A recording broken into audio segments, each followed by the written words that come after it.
February meeting of the Budget Finance Committee for the City of Franklin. This is February the 13th. I'll call the meeting to order with a roll call vote. Alderman Peterson, how do you vote? Here. Alderman Baggett, how do you vote? Present. And Alderman Potts, we are expecting Alderman Potts. The chair votes present also. Setting the agenda. If there's any note, are there any changes to the agenda, I guess would be the way I would put that. Any changes? If not, then I'll entertain a motion to accept the agenda and set the agenda as it is presented. So moved. Second. Proper motion to second. Let's do a roll call vote on that also. Alderman Peterson, how do you vote? Yes. Alderman Baggett, how do you vote? Yes. And the chair votes yes on that also. We do have citizen comments. Now, these comments are open, I'll briefly summarize this, are open to citizens on any issue, including those related items on the agenda. Please submit a speaker card at the beginning of the meeting. I see none. I will stop with the citizen comment introduction then. Let's go to item 2, which is approval of the minutes, consideration of minutes, and this is December the 5th minutes and also January the 9th minutes. January the 9th meaning that there was not a quorum here to approve those minutes. Is that correct? Okay. So we have two agenda items, 2 items for the minutes. Let's do December the 5th first, Budget and Finance Committee. Any corrections, deletions to those? If not, I'll entertain a motion. Move for approval. Second. Proper motion is second. Let's do a roll call vote on those also. Alderman Peterson, how do you vote? Yes. Alderman Baggett, how do you vote? Yes. And the chair votes also. Yes. January the 9th minutes. Is there any corrections, deletions to those? If not, I'll entertain a motion to approve those also. I move for approval. Proper motion, is there a second? Second. Then that motion passes. Let's do a roll call vote on those also. Alderman Peterson, how do you vote? Yes. Alderman Baggett, how do you vote? Yes. And the chair votes yes also on those. New business. Consideration of Resolution 2025-15, a resolution certifying deposit accounts and loans and authorizing Pinnacle Bank to release information to certain employees.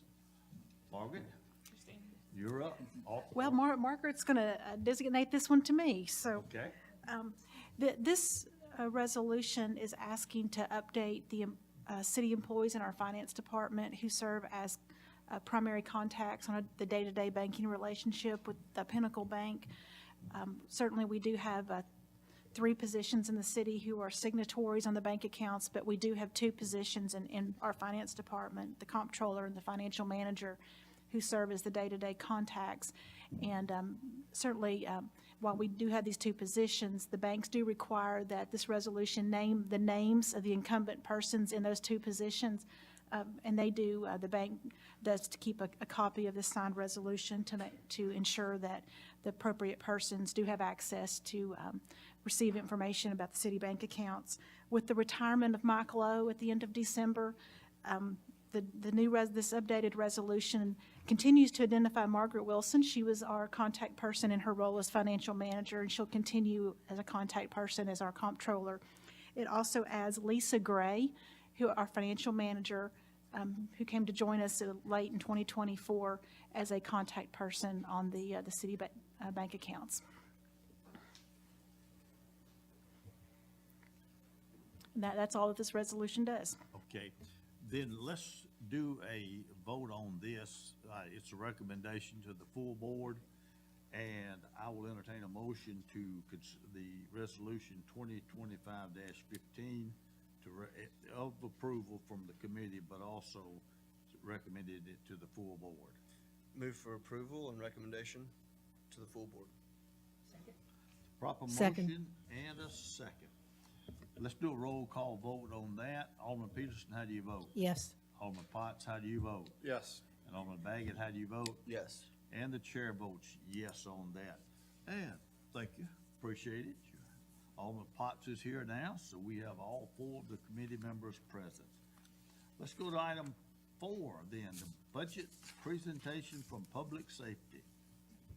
Chief, you're up. Thank you, Mr. Chair, and fellow members of the board, Ms. Peterson, Mr. Baggett, and also our city administrator, Eric Stuckey, and I believe our mayor is here, Dr. Moore. So thank you all for being here today. I'm honored, as always, I say it every year and I mean it every year, to represent the dedicated men and women of the Franklin Police Department. I want to thank each of you for your continued support of your police officers and all that they do every day. It means a lot to us, and this is a good opportunity for me to say it publicly. With me today, my partners in crime, so to speak, Deputy Chief. Yes. Deputy Chief Scott Butler, and our fiscal manager, Tina DeMille, who's right here. First, I want to give you sort of a quick snapshot of last year, 2024. I often say, what's not seen is not known, so you don't always know some of the things that your officers are involved in. But last year, they responded to almost 65,000 calls for service. They made 1,319 arrests. The top offenses were assault, drug and narcotic violations, and impaired driving. During the Thanksgiving and Christmas holidays, The FPD Flex Team worked the Not in My Mall initiative. They do it every year. It's pretty hard work, but we want to make sure that anyone who comes to our city to enjoy themselves or to shop have a safe experience. And they work hard to prevent criminal activity around the retail venues. The Flex Team made over 50 arrests during the holidays and recovered almost $10,000 worth of merchandise. Last year, we deployed a narcotics dog. This is Canine Kobe. He's been active now for 9 months. His work and his human partner has already resulted in 12 narcotics arrests. I think we have a picture of Canine Kobe. There he is, looking so intelligent there. What a good dog. He's made 12 narcotics arrests so far, marijuana, meth, Xanax, cocaine, and various items of drug paraphernalia, and 3 guns. Officers worked 1,416 extra jobs and special events, including the top 4 events, Pilgrimage, Pumpkin Fest, Dickens of a Christmas, and the Main Street Festival. The number of extra hours worked by our officers over and above their patrol and their regular shifts was 15,920 hours. These events require significant planning and staffing to be successful and also safe. We've seen what's happened in other cities, most recently in New Orleans. We give these events our full attention. You could say that Franklin police officers have a front row seat for everything that happens in our city. Weekends, holidays, evenings, officers continue to work hard to keep the city safe. We continue to strive for professional law enforcement. We believe the public that we serve deserves nothing less than our best. So as a result, we are both state and internationally accredited. We received our international accreditation last year, and just last week, we received our reaccreditation for our state accreditation through the Tennessee Chiefs Association. The program enhancements listed in this document that you should have online were generated from the following sources: suggestions from department employees and a review of department resources and best practices. The increases represented here are related to things you might automatically assume: fuel cost increase, vehicle maintenance and repairs, overtime and event staffing is a huge dollar figure, an allowance for inflation, especially for our quartermaster budget regarding officer uniforms and equipment replacement. Also increases in everything that went up last year: ammunition, training, professional development, and printer and technology maintenance. God bless you. I am presenting 14 program enhancements in this budget, and you can see sort of a highlight of those on the screen. I carefully analyzed the needs of the department and I narrowed the request down to the ones that would replace outdated equipment, provide new equipment and technology, enhance officer safety, and the need for new positions to better serve a growing city. So I'll jump right into the program enhancements if you don't mind. The first one, training room carpet, and there's a picture there before you. This is a room where we do all of our police officer training, basic recruits, transition officer training, in-service training, specialized training, internal meetings, promotional testing, which we just did this week. The carpet is original to the building, so it's over 15 years old. This room was originally set up for police communications. There were call takers and dispatchers working 24/7 until this function merged with the Williamson County Emergency Communications. The carpet is worn, it's soiled, even though we clean it and vacuum it and do our best, but it's really beyond any further care and should be replaced, in my opinion. So that's the, Chief, is that the city courtroom too now? no, It's not. that's in the community room downstairs. That's- This is just for training, police officer training. Number 2 is a recommendation for a new position, which is for an additional training sergeant. Training has often been cited as one of the most important responsibilities in any law enforcement agency. The amount of information that an officer must amass daily, in my opinion, is mind-boggling.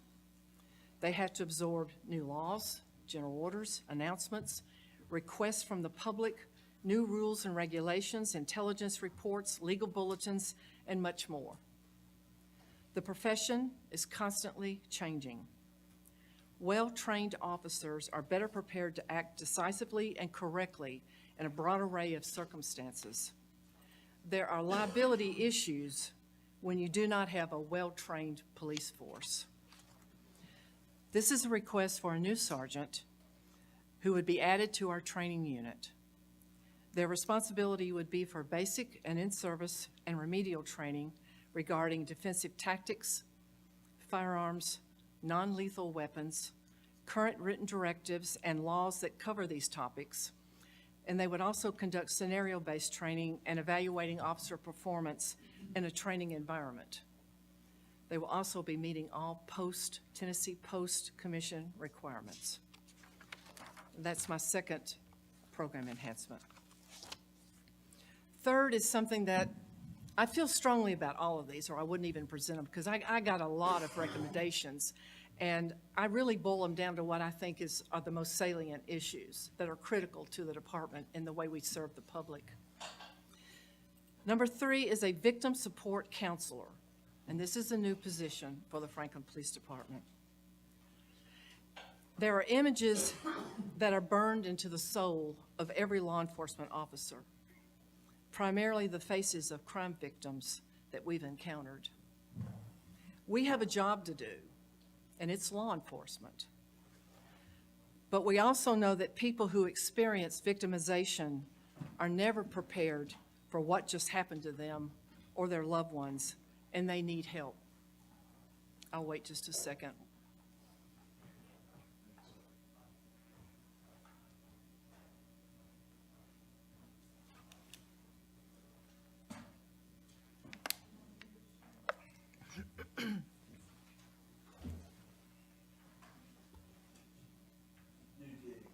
I'm sorry?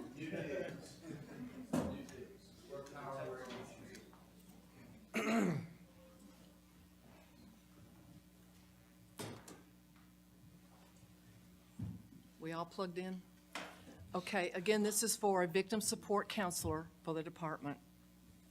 And also, people who experience victimization aren't really prepared for what's just happened to them. Ernest Hemingway once said, "In our darkest moments, we don't need solutions or advice. What we yearn for is simply human connection, a quiet presence and strength that reminds us that we're not alone. These small gestures are the anchors that hold us steady when life feels like it's too much."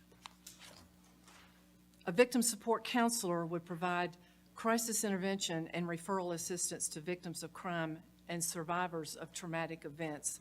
This could also be a man-made or natural disaster that we may experience in our city, and we just need someone there quickly to sort of intervene with what's going on. This does not take away from other services in our city. This is what we do. Some may question this need. We are a growing city, and our officers stay busy with calls most public would not realize.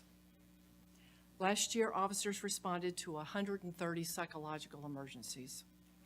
The oldest person was 80 years old, and the youngest was 7 years old.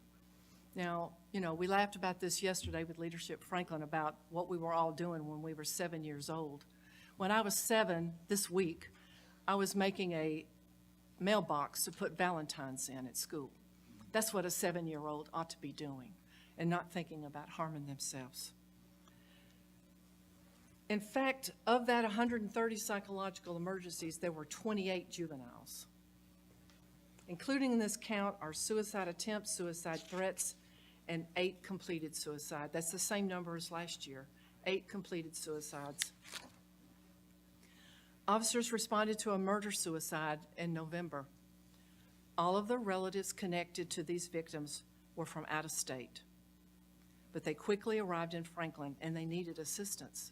I mean, the officers and the detectives were busy doing their part of the job, but they assumed this role too. I just think if we had someone dedicated to this, we could do a much better job and remain in contact with these family members. Officers and detectives worked with, are you ready for this? 347 domestic violence victims last year. Now, this is Franklin, and we don't know about this. We do. There were 55 overdoses that just the police department dealt with and gave Narcan. And this is another one, and I brought this up last year because I think it really is indicative of the mental health crisis. Last year, officers responded to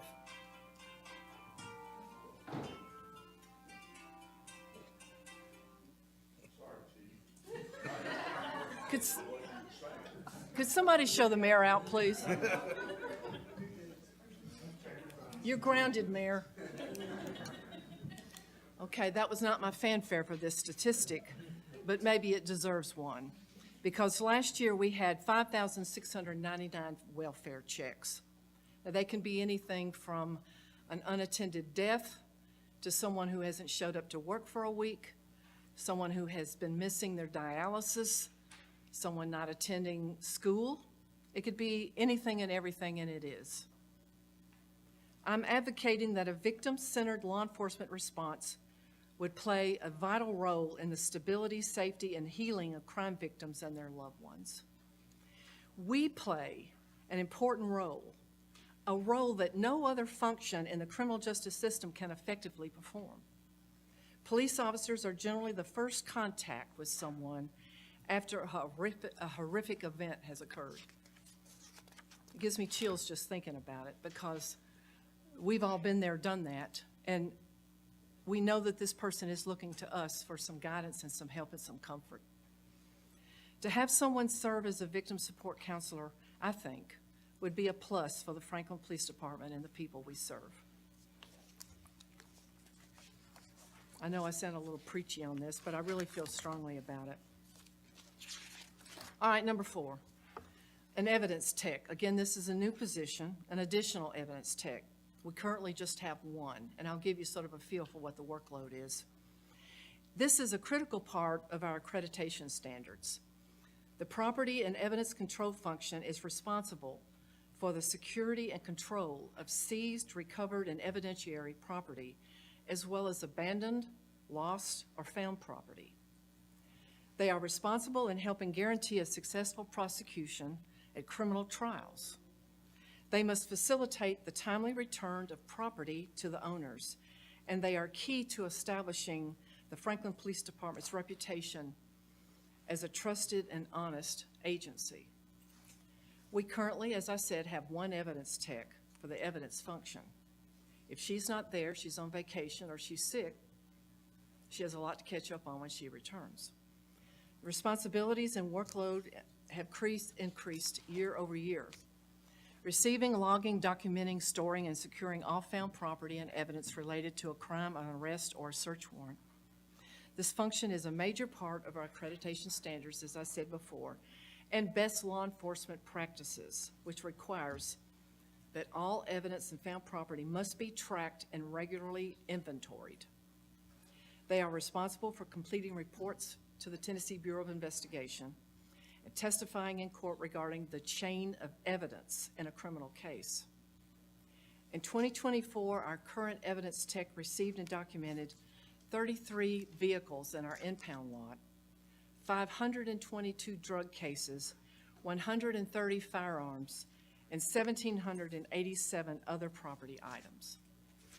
That's the evidence tech request. Number 5 is pretty straightforward. It's face masks for our dive team. I'm requesting 4 new face masks for our dive team. Rescue divers are often operating in less than optimal water conditions, to include black water and contaminated water. These masks requested here would protect our divers' faces, and they also provide communication kits to allow the divers to talk to surface dive coordinators. They did a lot of work when the young man in Hendersonville was missing, Sebastian, and it was not a very optimal situation in the water that they were in. It was muddy and dirty.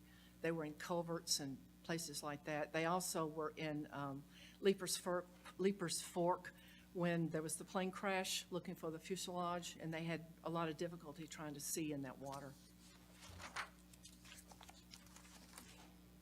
Number 6, a tactical camera for SWAT team. This specialized camera provides a 360-degree tactical view to keep officers safe by providing situation awareness without exposing police personnel to potential danger. Here are some of the features of this camera. It helps officers see in the dark, in dangerous spaces, again, without exposing them. Officers can assess if there are innocent victims in an area, any structural damage to a particular location, and it can scan for threats. This camera can be used to inspect containers, trucks, underneath vehicles, and other large vehicles. It can be used to help plan rescues in a complex environment. And they can use it either on a pole or they can throw it into a room. Looks like a big old bowling ball. This was another situation that the more I read about it and thought about it, it reminded me of a situation that I remember very well. Metro Nashville Police Officer Paul Scurry responded to a call in Madison, north of downtown Nashville, to serve a warrant on a man for aggravated assault. He and another officer determined that this suspect was in the attic.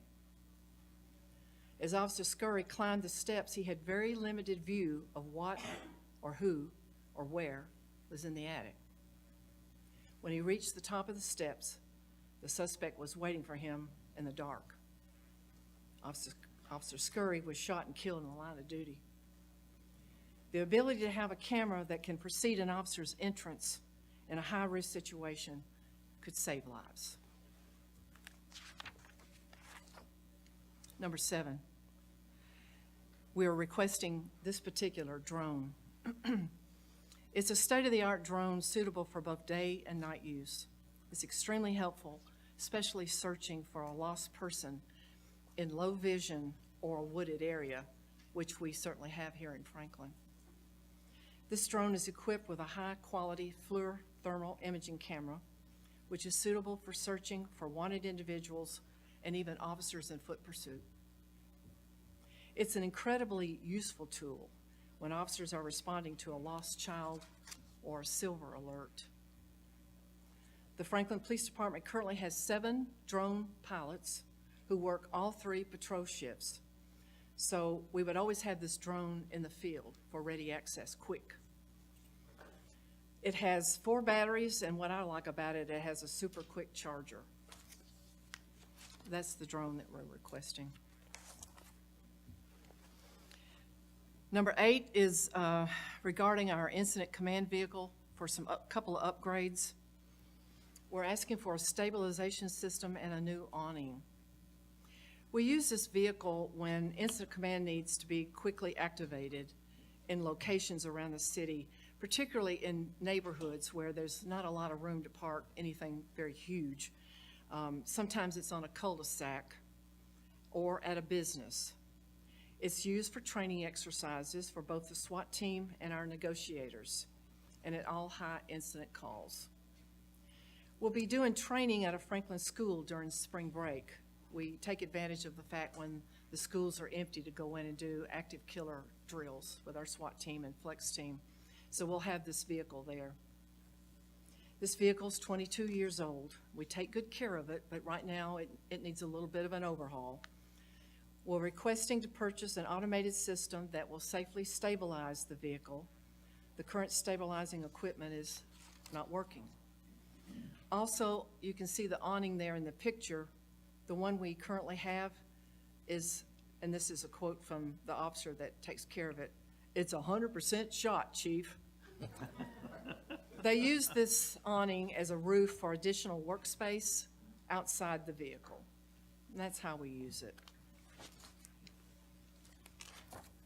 Number 9, these are practice pistols. They're not the real deal, but they feel, look, and act like the real thing. It replicates a Glock 22P. I'm requesting 10 of these red pistols to be used as a practice firearm. They are non-functional, but they mimic the size and the weight of an actual duty firearm, what the officers would normally carry when they're working. They can be used in a training environment for role-playing scenarios without the risk associated with live firearms. They would enhance our training agenda, promote safety, support scenario-based exercises, and provide a realistic training experience.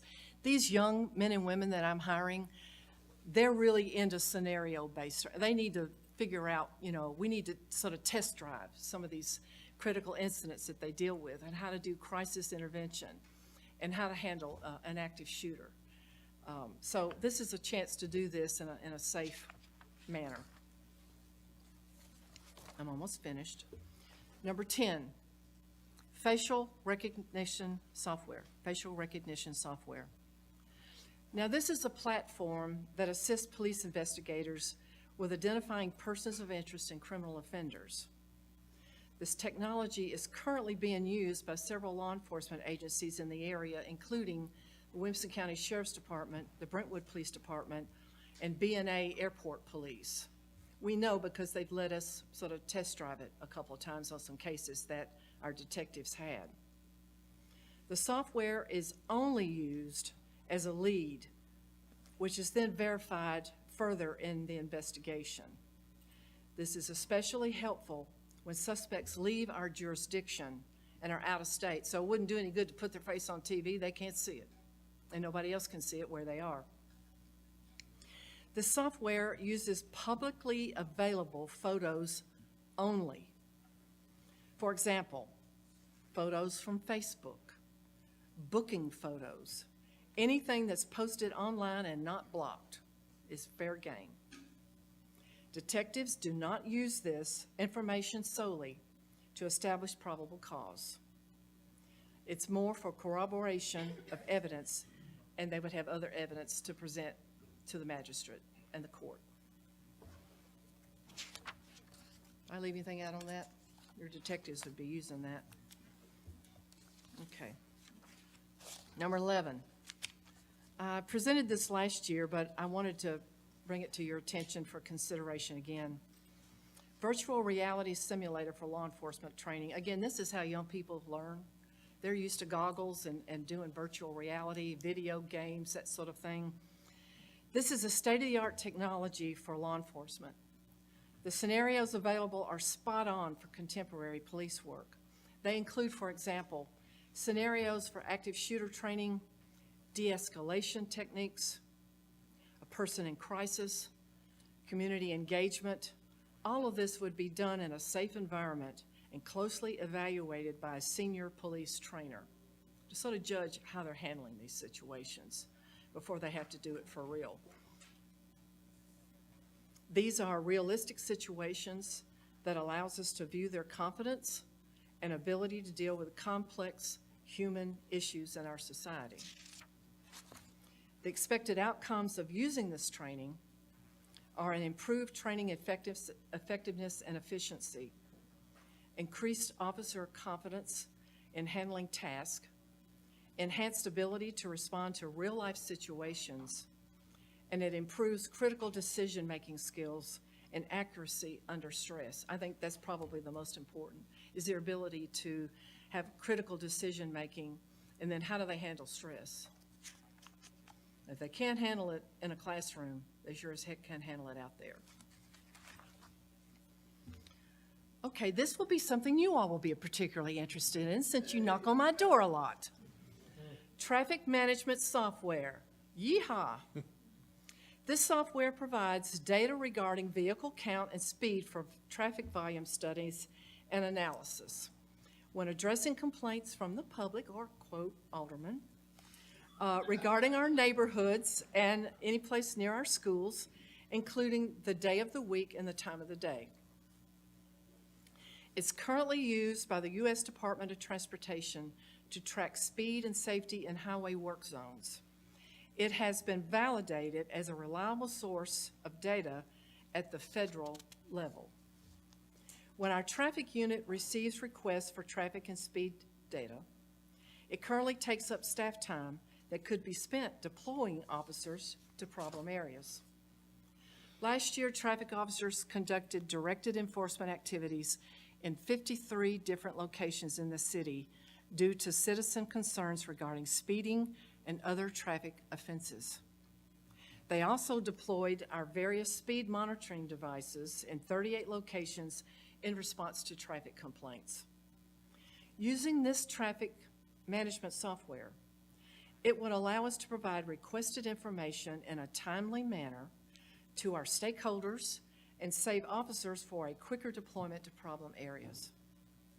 I'd like to mention at this point that our traffic officers received 15 awards last year, including Officer Joe LaCates received the Child Car Seat Installer of the Year for the state of Tennessee. Franklin traffic officers installed and checked 161 child car seats last year for the safety of our children.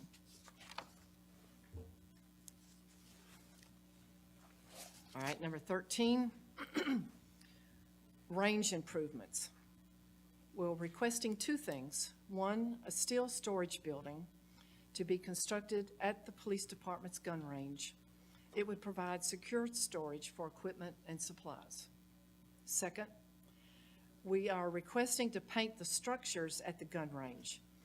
These buildings are 20 years old and they've not been painted. We try to keep them up, but they're in kind of funky looking shape right now. They're beginning to rust and show their age. So 100%, right? 100%, Chief. Painting them will help preserve them for several years to come and improve the appearance. We want to be good stewards of our property and our equipment. This is a strong need we've identified, but we need the funds to have the property painted. All right, the last one, number 14. This is a position that's on our org chart, but it's not funded. It's for a crime analyst. I'm requesting to fund it. Decisions are made at the police department based on data, as I think any business should be, whether it's government or private sector. And examples of that are crime numbers, patterns, trends, calls for service, the growth of our city both geographically and by population. Staff functions receive this information for strategic planning regarding resource allocation, crime prevention assignments, and directed patrol. The analyst would conduct data mining and provide reports for supervisors for situation awareness, especially prior to special events in our city. We do a lot of data mining leading up to those events. While providing historic data and reports, this is a part that I always find fascinating. They can also provide predictive information, such as the potential for future crime patterns and possible locations and occurrences. This is incredible information in planning for staffing, training, and patrol zone allocation. And that concludes my program enhancement request. I've said a lot about 14 things. I think I also need to direct your attention to our confidential drug fund. You can see the income and expenditures there. It's not a lot. Drug fund, as I know you know, is established by state law for law enforcement agencies to set up a special revenue account for confidential drug investigations. This revenue comes in from several ways: drug offense fines, any cash forwarded through the court system, and a sale of forfeited property from illegal drugs. There are very strict guidelines for the use of these funds, and we follow them to the letter.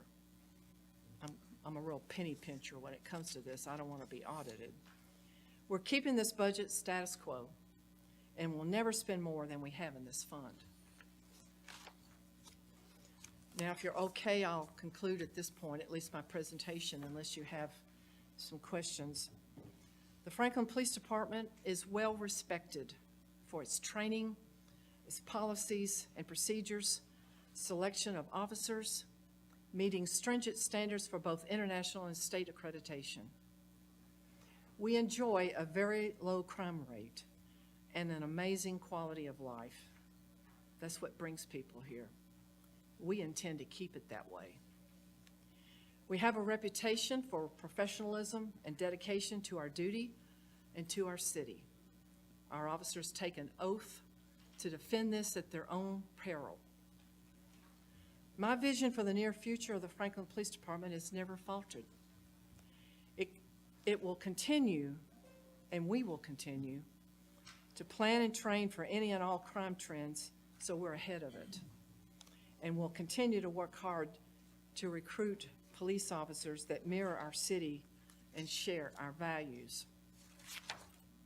Next year, if Mr. Stuckey keeps me here, you can expect to hear that we're going to need more police officers, doggone it, to keep up with the expansion of our city and the growth of our population. As you know, our current budgeted number of officers is 136, and that's not changed the whole time I've been here, 11 years.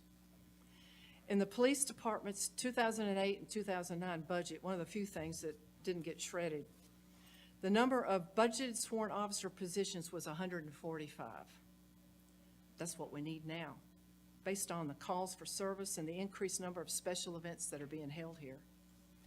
Our officers get tired. They work hard. I told you the number of hours that they put in for extra jobs and extra events. This increase will require a tremendous recruitment effort to fill new positions and replace personnel who plan to retire in the next couple of years. More officers requires an increase in equipment, uniforms, training, technology, and our fleet. In the meantime, I promise you and the people of Franklin to continue to evaluate issues related to officer safety and wellness and implement whatever officers need to do their job effectively and safely, and more important, to go home to their families after their shift. I had an officer's wife tell me one time her favorite sound in the world was Velcro, because she knew that he was taking off his vest and he was home okay. I will ensure that Franklin Police Department will always be looked upon with pride as an elite law enforcement agency that values the people we serve and each other. And that's our value statement in the patrol roll call room. That officers will always walk into our building knowing that they are truly Franklin's finest. I'm extremely proud of this department, or can't you tell? And I hope you are as well. Franklin is a great American city. And again, we intend to keep it that way. As our city continues to grow, your police department has to keep up with that growth. I want to thank you for your attention, and more importantly, for your continued support of your police department. This concludes my part of this. Do you have any questions? I have guns, okay? I'm just saying. And I have a SWAT team 100%. So you said 136. Yes, sir. budgeted positions. Right now, we're at 134, It's 132nd. and I'm at 134 right now. The document says 130. It's 137. We're looking at the same document? Any other Hey, questions? I'm not gonna argue, I'll take No, the no, 137. It's one, it's one, I apologize. I'll take There's- 137. see, it's different in different places, I guess. It's right. I do have a few questions. First, I'll direct you to page 3 Of, of, I don't know, how many are there total, 22? Oh, of the detail. That one. Momentarily touch on this, on the 4th row of the police non-financial performance measures, that's where I saw the 136. All right, moving to my actual questions, the facial recognition software, record keeping without deletion of the records. So I think this is something as the public would want to know, that software comes with a lot of responsibility. And I think that as a representative of the citizens, I want to know that there's some safeguards in place, and we don't have to have all of them, but I think obviously this day and age, that's something we need to deploy the best technology, but also if we do, city administrator does go and recommend this, which I think is reasonable, that the citizens would just want to know that there's some safeguards and that we keep records of which ones are accessed, they can't be deleted, historical data of who's searched and whatnot, just, those kind of things, which I know you all think of. yes, and certainly with our body camera and dash camera footage, we're always very Same thing, mindful yeah. of that, and the LPRs. So there's already examples of how we're very protective. Traffic management software, that was very smart of you to include the traffic management, because all the aldermen are gonna be interested in this, and the citizens as well, but I think, checking with engineering and see how, they have some tools similar, but this. We're hoping they'll have the price. Yeah, but I'm curious if there's if there's some I'm just curious if there's some additional, features of this, because you're right. We do get calls and proactively, it's all anecdotal. So this will help us maybe, citizens call and they go, oh, there's speed in front of my house all the time. Well, one answer I get back is, well, we'll go put something out there and check it. Or no, we've checked it in the past and it's fine. Like, I think having some empirical data would be fantastic. I wanted to ask one other question, and I was just looking up earlier the national average of sworn officers per 1,000 of population, and it was like 2.7. And one thing, first of all, or I guess past the first comment now, but first of all, I know we had some of your detectives and officers had a eventful last 7 days with the recent events, and so thoughts and prayers for the family and everyone that's dealing with that. But how can we ensure that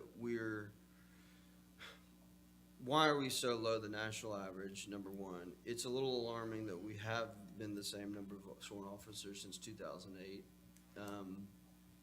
It's not something I want to cut back on, and not that, our crime rates, though, if you look at the statistics, are going down, right? We're doing a whole lot with less.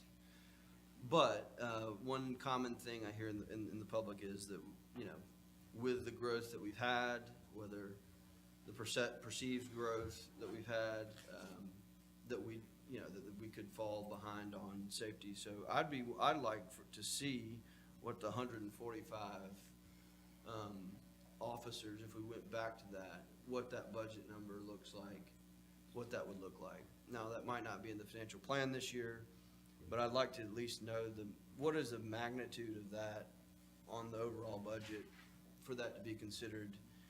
It sounds like there's some plans in future years for adding officers and that y'all have discussed, but I'm curious to know the total, kind of what that, to get back to the 2008 number, for curiosity, but also as we think through the entire budget, that I think would be interesting to know. that was my only other point, was just knowing what that cost would be. Not promising anything, but just, I don't know what the delta between 136 and 145 looks like. I mean, what does that cost look like for us today? We can give you more precise numbers, but that's easily $1 million. Yeah. And we're at 136, 137. You did add officers since 2022. You were at about 132. We did, So you that's right. have added some officers back from that. I can't speak to the 2008 number exactly. We had some unfunded positions and some other things, so I'm not sure about that comparative. But the point is the same in terms of looking at the staffing, what's appropriate for a growing community the size that we are, the needs that we have.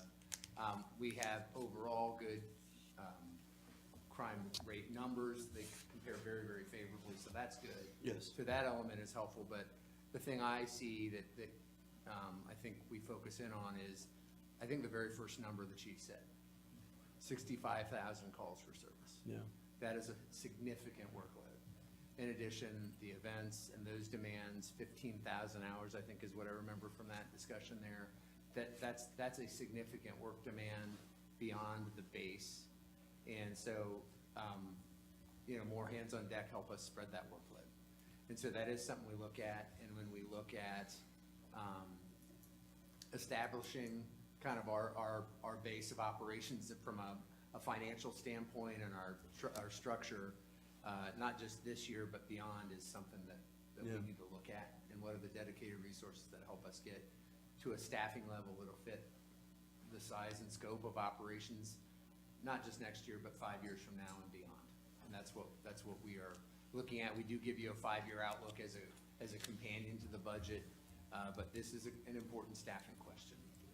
You all stepped up a year ago on pay for both police and fire, and we moved to a 90th percentile target in the market, and introduced a specific pay structure compensation plan that tied to that helped us keep better track on that. That will be updated as part of the broader comp plan as well. So it's both what you do for the folks you have and what is the staffing you need going forward. And I appreciate the discussion and the chief raising the issue, and that's something we'll continue to look at this year and beyond.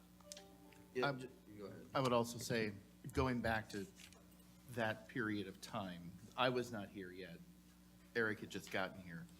That was the Great Recession.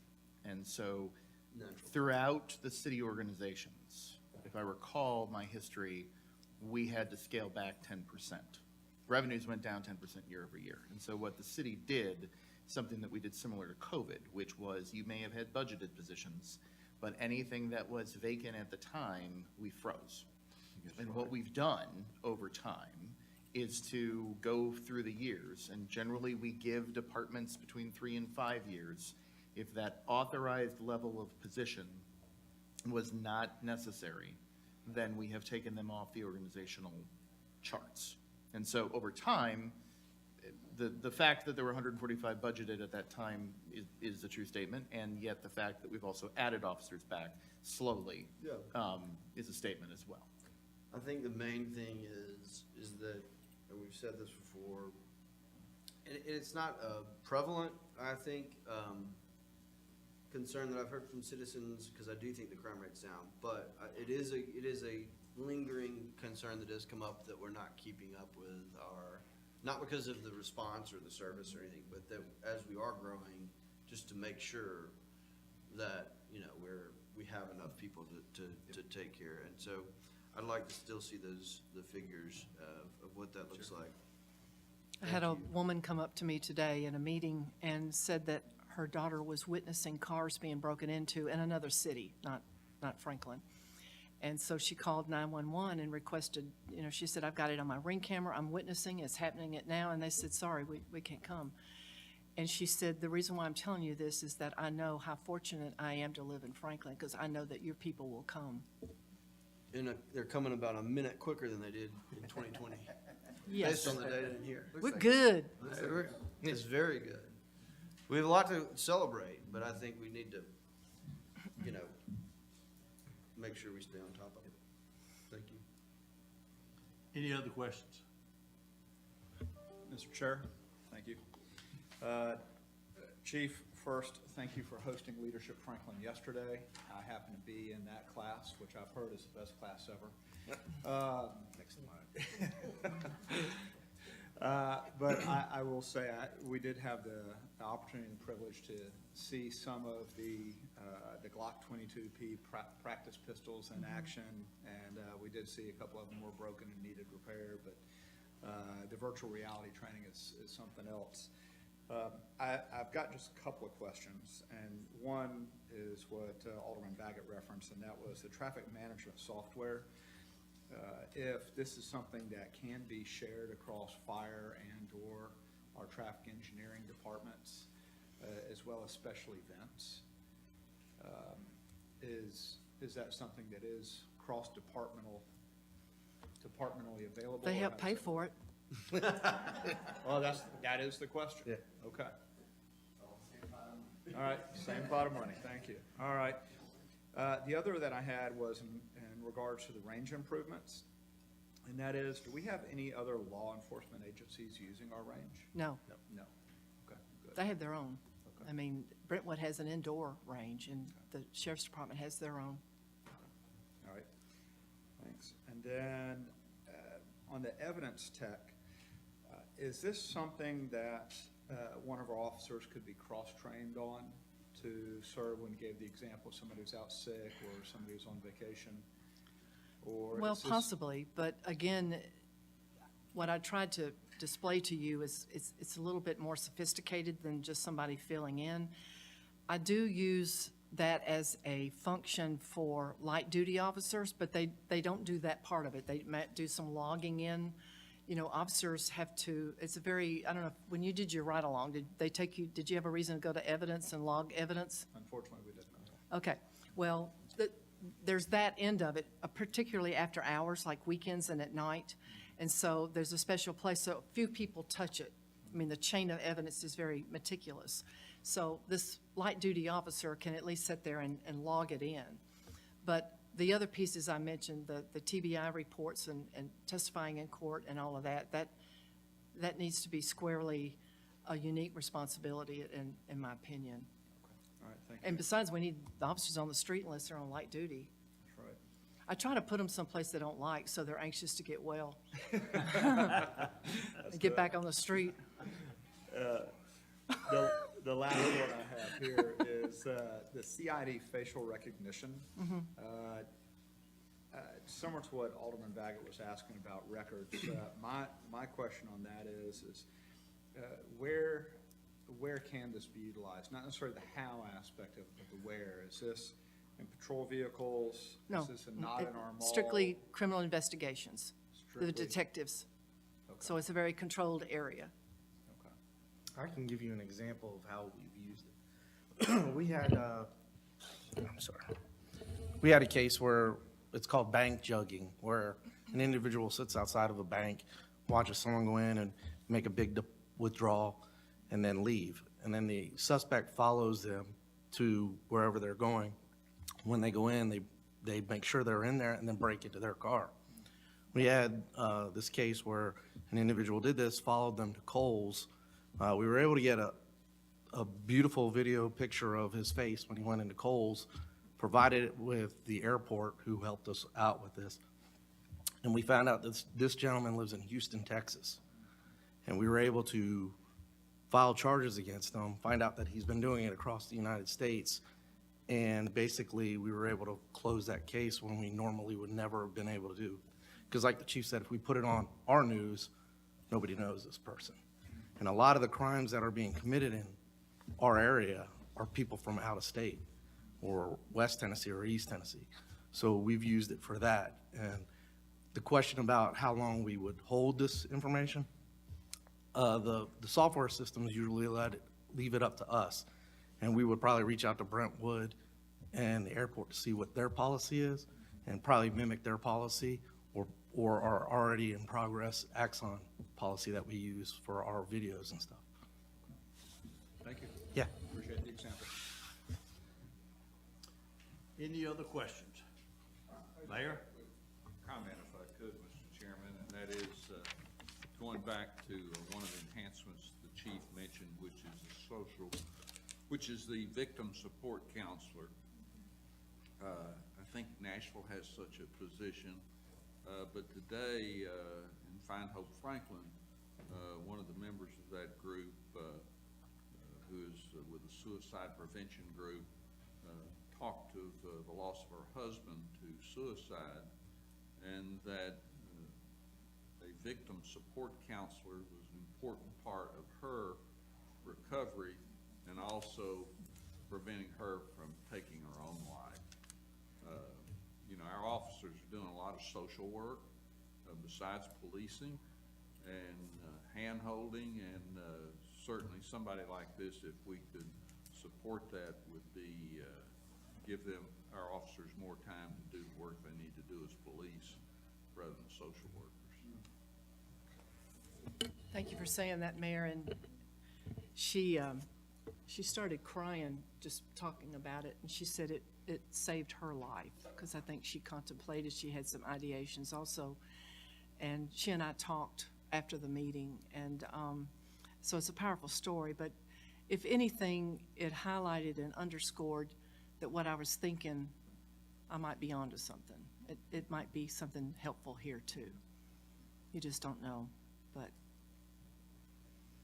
there's a lot of difficult situations lately. So anyway, but I appreciate you sharing that, Mayor. And again, I want to say how much it means to all of us at the Franklin Police Department, even the ones that are out there patrolling now, that we have the support of our alderman, our mayor, and our city administrator. It means a lot to us.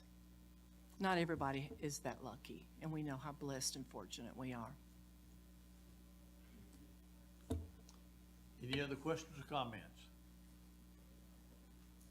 Chief, we appreciate it, and we will move on to our next presentation then. Thank you, guys.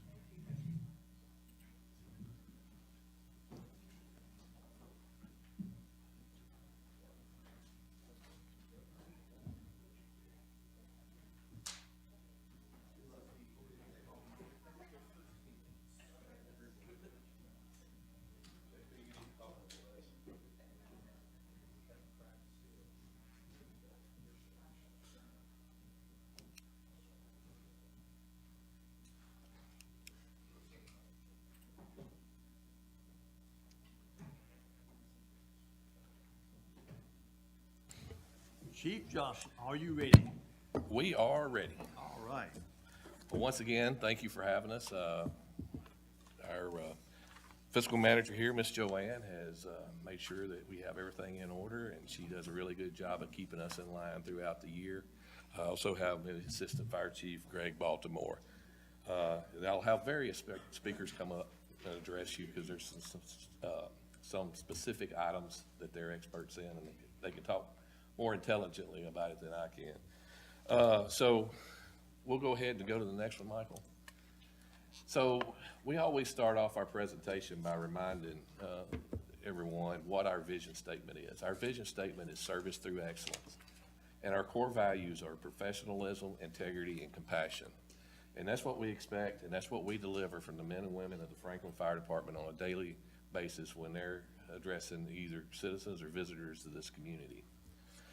As you'll see, we had a call volume of 11,395 calls last year. That represents about a little over a 1% increase. If you break it down, it comes out to probably around 30 to 32 calls a shift is what people are running in a 24-hour period. Overall, our response time was 5 minutes and 37 seconds. And some of the achievements that we've had in the last year was, a big one was the launching of the HOS alerting system. If you remember, the HOS alerting system will alert drivers as our apparatus are responding to emergencies. It gives them no notification that an apparatus is coming, therefore allowing them to safely get off to the side of the road as long as their car is equipped with some type of spark technology. So we're excited about that. We've had a lot of really good response from the community on the ones that have been using it, especially the people that use Waves. I think it picks up pretty quickly. We had our wash down and our ceremony in September for new engine 2. And we have Tower 6 coming in next month. And then Engine 1 and Engine 6 will follow that. This year, the men and women of the fire department participated in 4 deployments with Tennessee Task Force 2 to various states. I believe that most of them were hurricane responses. We also supported an incident management team in East Tennessee during Hurricane Helene, as well as other city resources that supported that operation as well. The men and women of the department logged around 55,000 hours of training last year. That comes out to about 310 hours per person, and we had 100% participation in our state fire commission and service program. This year, we had a couple of new ventures. Our EMS program expanded and introduced our EMS intern program. It was overseen by our EMS officer, Ms. Sarah Glenn.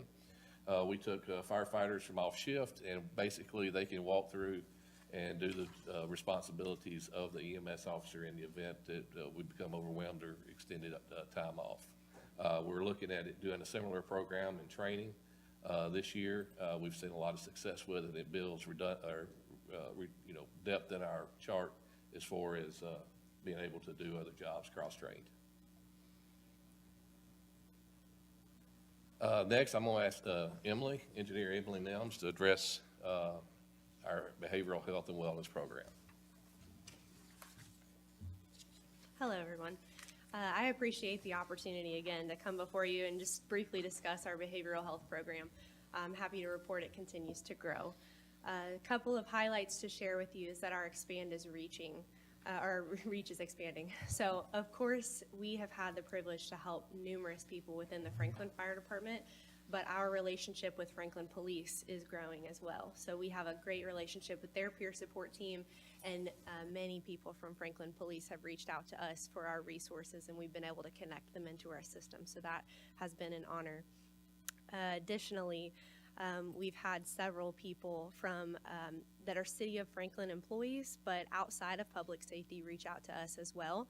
So we've had the privilege to work with a few people from other departments to get them connected with the help they need. In addition to responding to these mental health issues, we are also very focused on bolstering our proactive approach. So we hosted a goal-setting in-service last month to help people focus on areas of concern for themselves. We had a marriage communication class where we had a great number of couples come and work on their marriage with one of our therapists we work with. And then we have several family series events coming up this year. So we have a lot of exciting things in the works, and we are very dedicated to helping the whole person any way that we can. So it's an honor to coordinate this program, and I want to thank you for your continued support.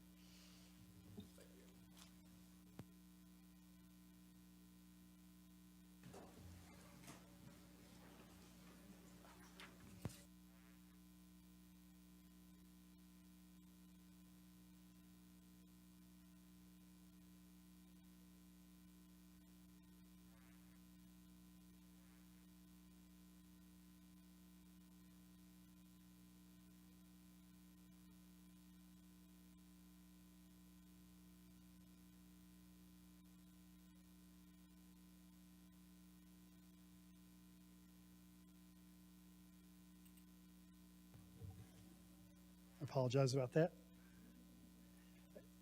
So 600 inspections of existing buildings that oftentimes come from complaints.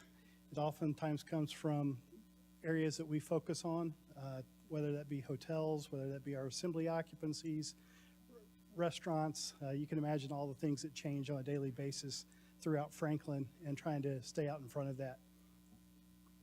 Next slide. Also, last year, we've transitioned one of our longtime assistant fire marshals, Kurt Edelman, retired. And so we've successfully trained someone and put them into the new position doing plan reviews. It's a good thing we probably had extra help there, because our workload went up approximately 33%, which is just indicative of the steady amount of new construction that's coming to the area. And I point out a smaller number that's on that slide at the bottom, which is our DRT projects, which, as you know, we're involved from day one with planning, engineering, BNS, and all the city departments that make up that team that is out front to make sure that all of our requirements are well known to the development community and to those applicants so that they can move through that process quickly. Available for any questions. Okay, the next slide you'll see is our org chart. It's included in your packet. Go ahead. Me? Did you want to say Yeah. anything about the interns? Sure. Okay. I didn't know what we was gonna talk about, in the intern, we got an internship program that you approved last year. Appreciate it, we've been working diligently with the Williamson County School System, our city leadership, as well as our Human Resources Department to ensure that we've got the necessary procedures and steps in place. We had a kickoff meeting last week with the school system. We had about 12 people interested in fire from the community show up, and they will have many more meetings, which we anticipate getting a big response. We anticipate hopefully taking the applications in March, and then by the end of the school year, we hope to be able to offer those positions, and we're going to run 6 through there, through the program, which would be a fire academy. They'll come out firefighter 1, firefighter 2. The only thing they won't have is the medical training. But we're partnered with, our partnership with the Williams County School System also extends to Columbia State. And so rising seniors are going to be at least going to Columbia State to take advantage of an EMT program there. So we may be able to kill 2 birds with 1 stone by utilizing the school system. It's very much in the infant stages as far as the EMS part of it, but we anticipate it being up and running by August. Okay, so this year our base for personnel is increasing by $410,590, or 1.6%, bringing the total request to $28,686,273. The fire department currently has 176 authorized positions, and our turnover remains consistent both with the industry and our previous years that we show on that slide. Our base budget request for operations, we're seeing a slight decrease this year of 1.4%, or $44,170, for a total request of $3,163,064, while still managing to control the costs, or the increase in costs in computer replacements, station maintenance, PPE, testing and physicals, and the increasing maintenance cost of our aging fleet. This year, we're requesting, in our program enhancement requests, a total of 15 requests amounting to $3,145,109. And Chief Jenkins will jump right into the first request. Good afternoon, everybody. Thank you for giving us a few moments to bring a couple items to the table here. First, you'll see is reclassify 3 firefighters to engineer.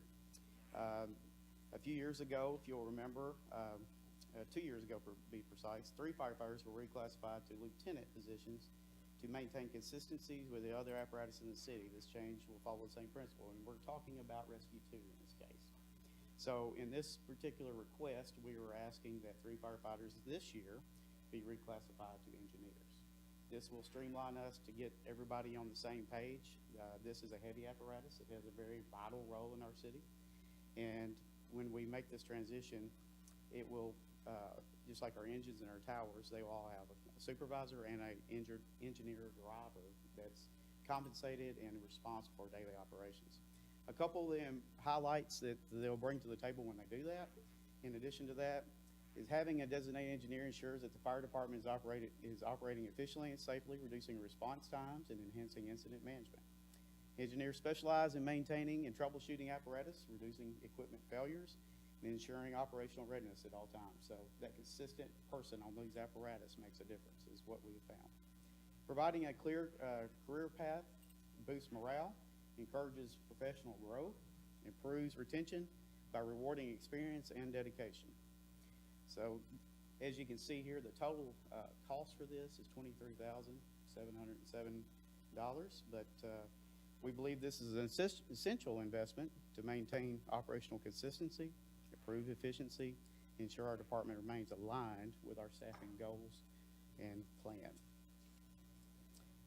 The second item that I have is, it's kind of, bear with me, I'm gonna go in detail here. It's, but I don't wanna lose anybody in this.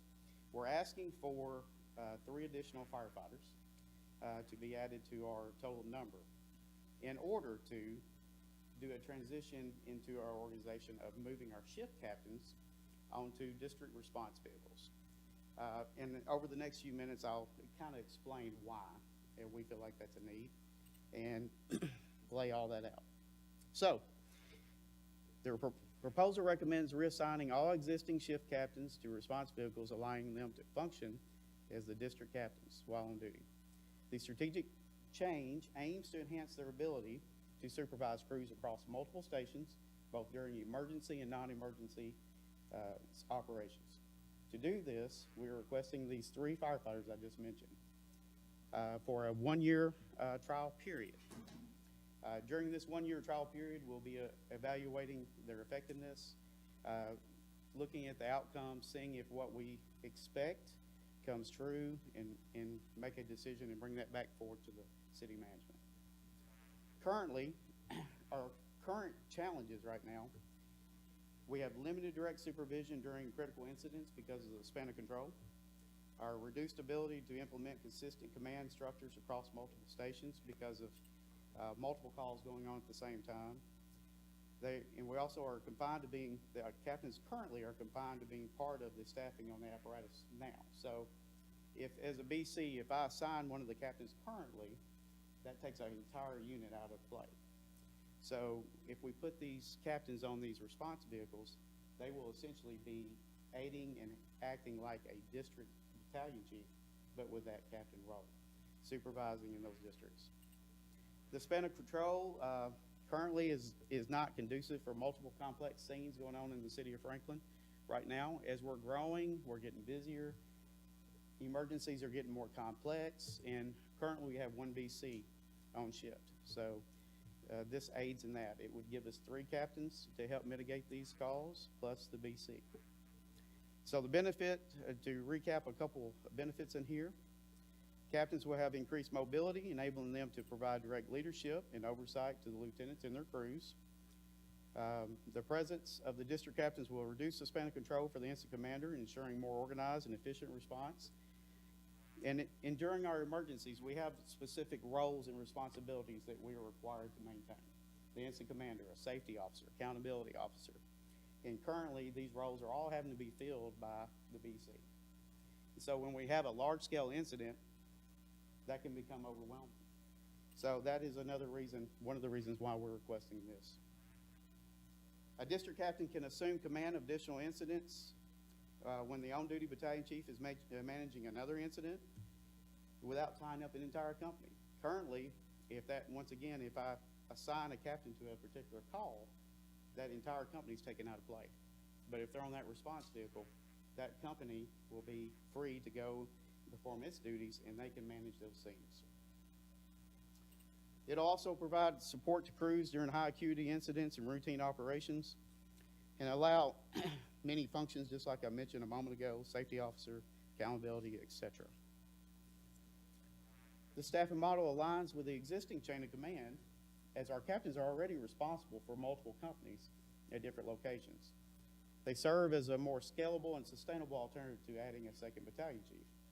So in our span of control, FEMA gives us a recommendation of 3 to 7, 5 being optimal. Currently, if we do this plan, these captains would have 3 to 4 companies that they would manage. The BC would manage the 3 captains.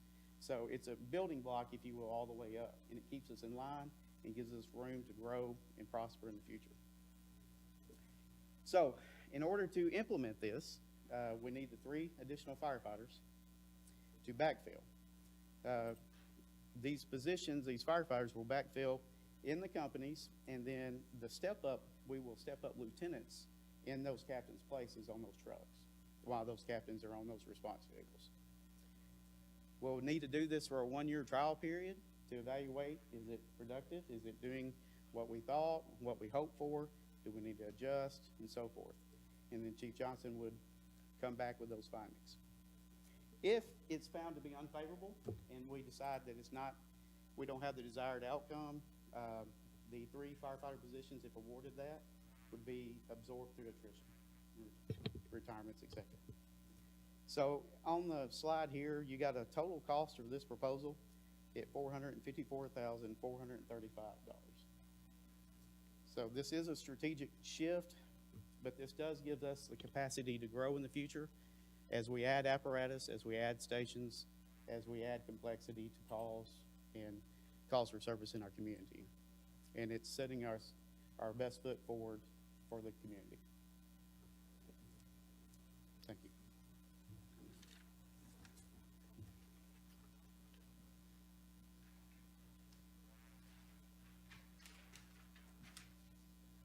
I want to thank Chief Johnson for letting me speak after Chief Jenkins and not after Chief King. I've always wanted to do this. Oh. So, how is everyone today? Two of the things that I'm going to speak on are the administrative services captain, and basically right now we have one person that oversees, along with city facilities and city fleet, our fleet problems, designing and ordering equipment, new trucks, all that stuff is basically done by one person. In that, inventory, ordering, all the things that go in every day with the fire department is still handled by one. SCBA maintenance, SCBA purchase, trying to keep on top of all the different things that go on, rule changes, law changes, all that. So this is just going to be an expansion of that branch of our department, just giving some aid to that. The other position is a new training coordinator or instructor coordinator. So in 2007, our chief was one of the 2 captains that were assigned to the training division. He also, at the time, EMS Officer Glenn was assigned there as a training officer. Since that time, she has left and she's gone to a more administrative role. So we've gone from 5 stations to 8. So we've effectively added 36 personnel per shift. With that, we've actually dropped down to just 2 people in training. We have a chief and then we have a captain. In that, they handle all of the EMS training, so maintaining licensure and training for all 56 paramedics, all the EMTs, various so on. In-service training, ensuring that all of our guys get their ISO training and requirements. And then, since then, we've added a huge cross-discipline with rescue, so Swiftwater, High Angle, Hazmat, all of that is handled basically through those 2 people.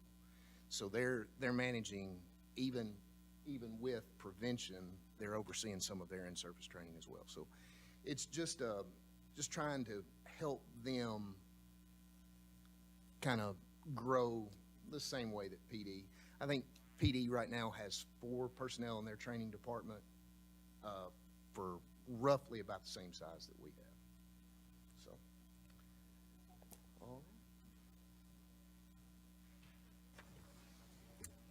Okay, another request we're asking for this year is the addition of a payroll specialist. So we'd like to add that to our team to address the increased workload and improve accuracy, timelines, and compliance. What we're finding is that we need to add depth, that one person or 2 people just handling our payroll has become almost cumbersome. And so if we can add the depth and add that additional person, and would be good sharers, would share them with the city, and try to help alleviate some of that extra burden on those people. Currently, right now, we're finding that every week that there's payroll, that those people are working on Sundays. And so we'd like to alleviate some of that and make it a more efficient process.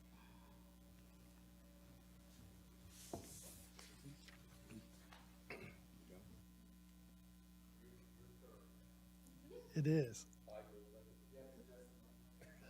I'm going to try leaving it the same, and Angie doesn't even have to turn it on this time. So our final position and personnel request for this year is for a part-time fire inspector. As I alluded to earlier, we had been under overhire situation. We lost that person. Currently, we've made up some of that through using our existing shift personnel that come in on their days off and work under overtime and such. And I think we have enough talented people in our community, and even some of our retirees potentially, that are already certified as a fire inspector that could come back into our system. Relatively easy, and we wouldn't have all the benefits cost. Can still put them to good use within the department and help on inspections. And we think also during October, during Fire Prevention Month, we can also allocate them towards the use of our Family Safety House.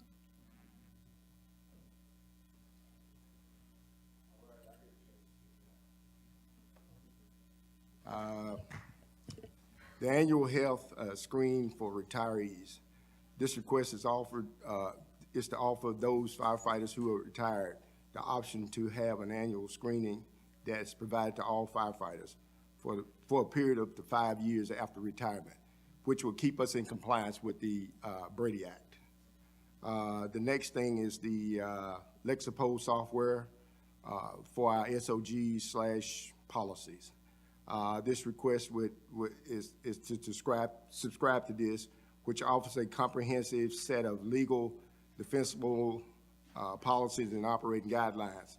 It also includes policy management system and supplemental publication service.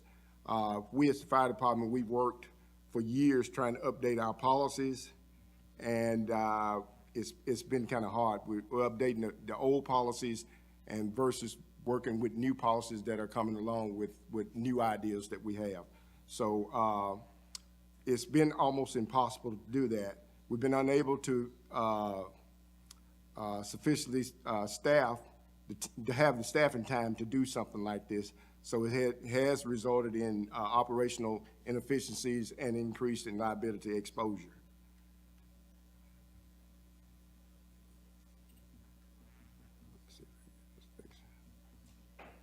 Can I ask a question on that while you're waiting? They also have I'm familiar with that software.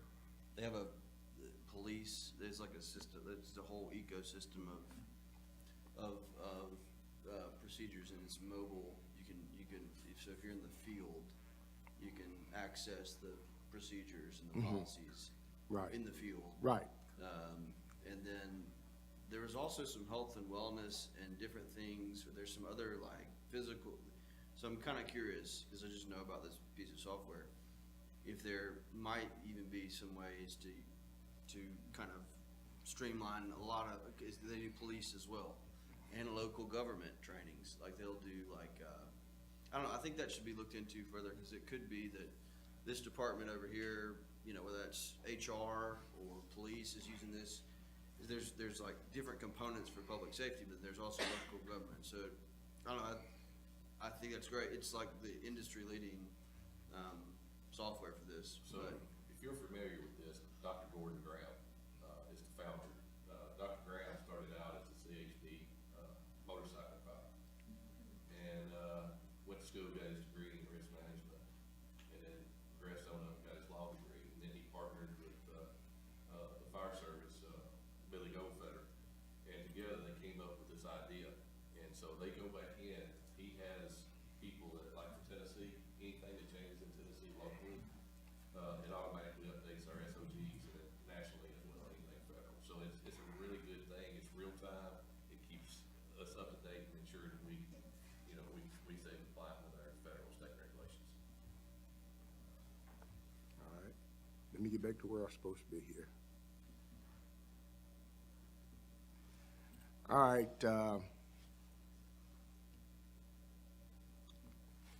This next ask is for a decontamination washer for Station 7. NFPA 1851 requires the fire departments to regularly inspect, clean, and maintain fire department gear. So this request is pretty important. It's a critical investment for the health and safety of the department's personnel. We are routinely exposed to hazardous materials which can adhere into our gear. A dedicated decontamination system would ensure that all equipment is properly cleaned and maintained. Air compressor for Station 5. This was an ask from last year in the budget and the year before. This system is very, very old. I'd say it's around the time the West was born. It has it can only fill one bottle at a time, and we need something more up to date, I guess you could say, more modern for our department because we have over 100 packs and 200 cylinders, and it takes up to an hour. Right now, it takes up to an hour just to fill an aerial or any cascade system that we have.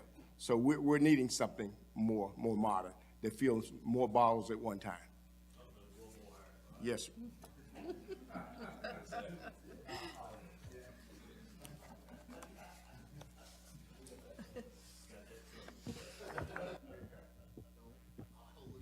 Solid.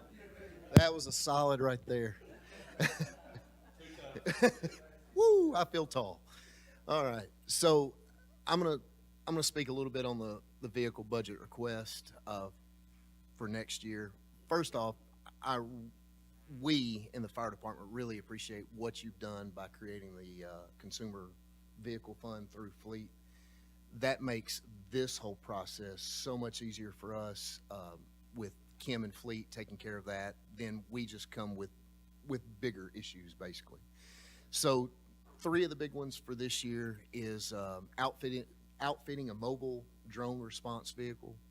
Right now, we've got how many drone pilots? 7? Okay, so we have 7. This part I'm not prepared to speak on.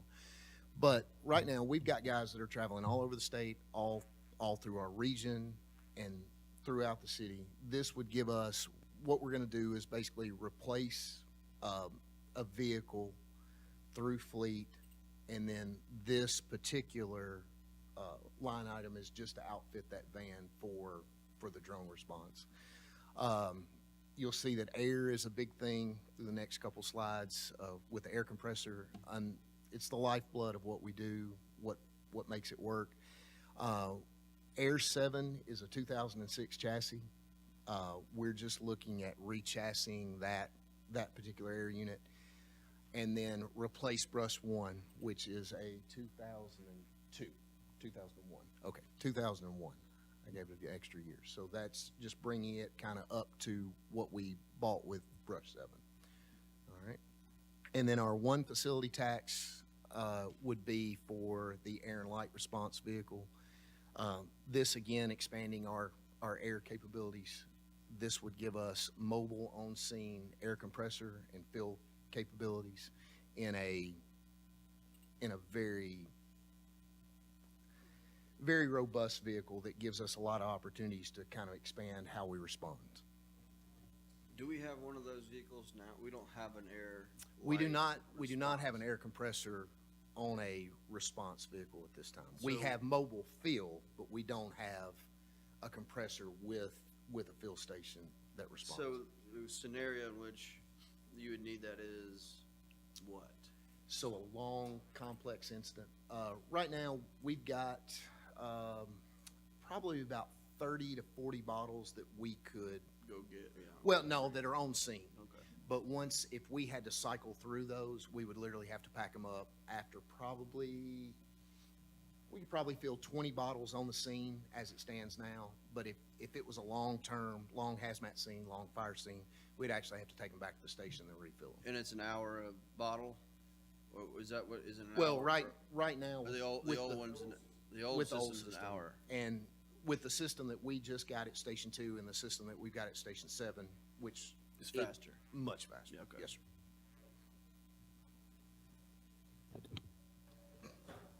Okay, and this is just for the years ahead. This slide is just for the years ahead. These are high-ticket items that, in the next 5 to 10 years, based on the growth of the department. All righty. I appreciate y'all's time today. Okay. Yes, sir. So these are really growth and additional equipment needs that are on the horizon when you look out. These are things we're going to need to look to accommodate. The new equipment can be purchased through the facilities tax, but the staffing is really the demand, and that's an ongoing operational cost. That's easily $1.3 million per, I think, something like that, in terms of staffing each piece of new apparatus, which is what we need to do there. So those are just things to keep in mind as growth pushes us to have more capacity and more needs. These are the staffing needs in particular that we need to accommodate in the general fund. We can get it equipped, at least initially, but this is the demands we have. Currently, no, we've discussed Tower 7 every year, especially with the build times and not. We're continuing to watch the call volume in that area. We run monthly reports, and so we're constantly monitoring. We know we're going to have to add it. It's just trying to figure out when we're going to add it. So watching those trends are helping us kind of come up with a game plan. So we estimate that in the next 5 years, we'll need to purchase Tower 7 along with 12 additional personnel. And the other two, the next three, the Station 9, that's for future growth. There's several properties that we're looking at development, and with one, it does come with a fire station, which would have to have an apparatus and personnel to staff it as well. Go ahead. Yes, sir. We don't have an indicated location for 9. As far as the plan, we made it as a condition of approval. We asked the developer to donate up to 3 acres for the fire station location. So it would be within the development, similar to what you had at West Haven. We had the similar deal worked with Berry Farms, but after the bridge, we saw the need to move that to the east side of the interstate, and therefore we worked out a deal with the county. Now you got another bridge coming. That's right. I told Chief Jenkins that would come up tonight.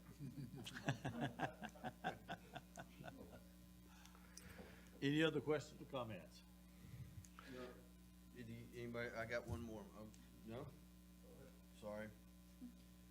Number of calls. I said this last year. I think I may have brought up every year. Like thinking strategically, our number of EMS calls continue to go up at significantly higher percentages than fire calls. We're building safer houses thanks to you all. Prevention is working tremendously. And so I don't know this industry, but I do know that there are, I think it would just continue that last point on this is to look at us to get strategic in this, because if we keep this rate up of EMS calls and we're putting miles on engines, there's got to be some creative way long-term to do that in a safe way where the equipment and everything is there that's needed, but also that we, I don't know what that looks like. And you Right. guys are the professionals and in the industry. But I can tell you that sustainably having, $2.5 million vehicles going out on 20,000 call EMS or medical calls, not 20,000, it's medicals down here. Maybe by 5 more years it'll be 20, because it's gone up by about 22,000 in the last 4 years. So if economy there is it's just a really expensive dollar per mile on the big equipment. So I think we need to look long-term at how we can not change our model. Obviously, it's working really, really good. But from a cost standpoint, that gets to be really, really expensive, as you know. And maybe it doesn't have to be quite as expensive. Maybe there's other ways we can do it long-term, not changing. Hear me say that. I'm not changing, don't want to change what we're doing, but I do think that if you do it looking forward, you can make some adjustments And that's the extent of which I know the details of the professional advice that you all would have, but from a citizen standpoint, I mean, just look at the numbers, it's not gonna stop, the medical. Right, you're correct. 65% of our call volume is EMS related. There are different programs. Some departments have implemented a fast car, which is a Tahoe type or SUV type, staffed with 2 personnel that can, take some of that call volume off. Currently, right now, Station 1, 2, and 3 are our highest levels of calls. So, looking at adding the fast car to those areas, we can definitely go back and look at that and see what that would look like. And I don't know what the solution was gonna be, but I know that as we continue to add people, I mean, it's just, that $1 per call, the total cost per call for service is expensive. And not that it's gonna get much lower, but if we can flatten that out over time, and by doing this with the medical somehow, long term. Thank you, Mr. Chair. Chief, thank you very much for everybody that presented today. Glad the mic was able to work up and down. I actually, and this wasn't necessarily, focused on, but this fast car approach, I often wonder that about, especially about Station 2, as I live in proximity of that, of seeing the apparatus pulling up to the retirement community, to the Vanderbilt Walk-In Clinic. I mean, you can run down this list where I'm like, did we really need to send that large of an apparatus to that location for that type of a call? And I definitely would be in favor of looking into some type of a fast vehicle like you were describing. I think it could be cost effective. I think it could also provide us less wear and tear on our larger apparatus too, I would think. I did have a couple of questions. So if that's in there for next year, I'd love to see it. The question that I had was actually down here is for your priority number 5, payroll specialist. I'd like to know more why this person or this colleague, this FTE, couldn't be in the HR department or within the current payroll structure, and why we needed it specifically in fire. They absolutely could. Yes, that's something we've thought we'd bring up. Hopefully budget and payroll will also bring it up as well. That's why I said we'd be good sharers. There's a lot that goes into the payroll process for the fire department. The fact that the 3 shifts, we've implemented new software with Telestaff that does a lot of our staffing, just a lot of different payroll codes and different nuances for, we're a whole different animal as far as payroll goes.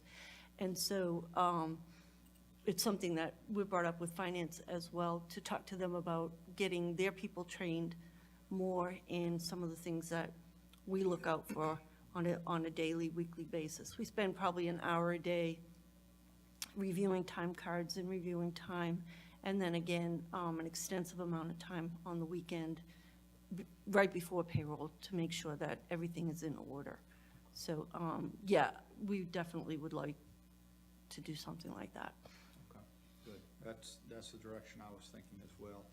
And if we needed a payroll specialist, as you said, was cross-trained with that, if the same is required for police, those specialists are there, but they're already within payroll. And then the last thing, as far as shared responsibilities, I know we spoke to the LexiPol software, and glad to hear what Alderman Baggett was saying, is if there was a capacity to share that software across departments, if that is something that the city wanted to look into, split that cost around, I'd like to see that. Yeah, we'll duplicate what Chief said before, that should make others pay for it. We'll make them pay for it too. There you go. Chief Faulkner's on to something. Yeah. We're like, it's one pile. It is. I always, Comes out of the same place. I always laugh about that when somebody says to me, well, you can pay for that. And I'm like, okay, we'll pay for it. It all comes out of the same pot, so.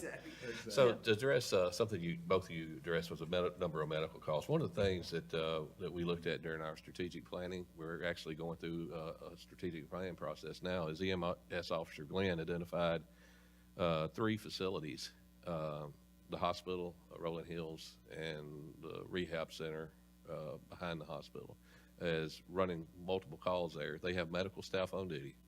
They have doctors there.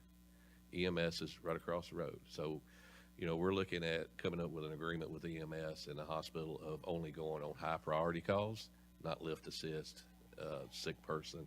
So we're hoping to reduce that liability of running emergency traffic down Murfreesboro Road. So, The hospital's calling us to do, yes, so we get calls. If somebody's in the parking lot, when they call 911, it pings.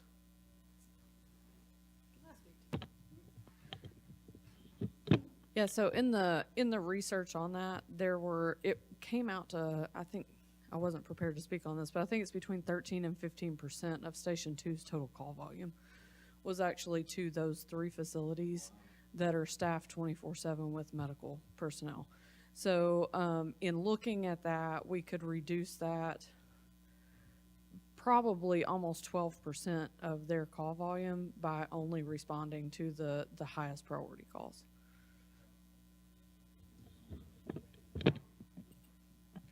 And then we will also start evaluating other medical facilities as well. But this is the first step.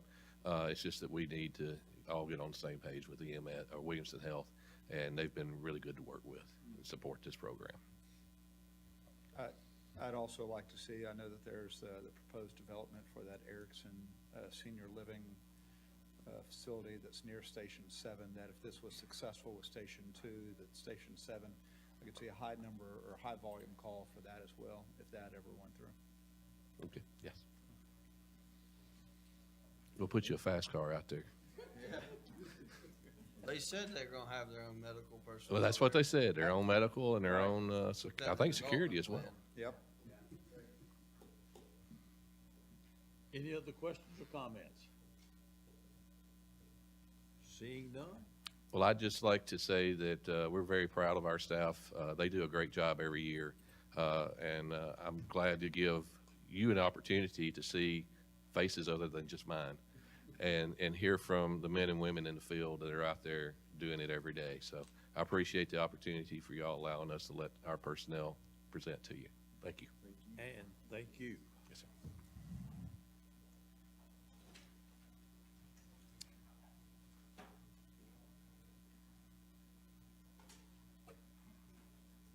The next item on the agenda is item 5.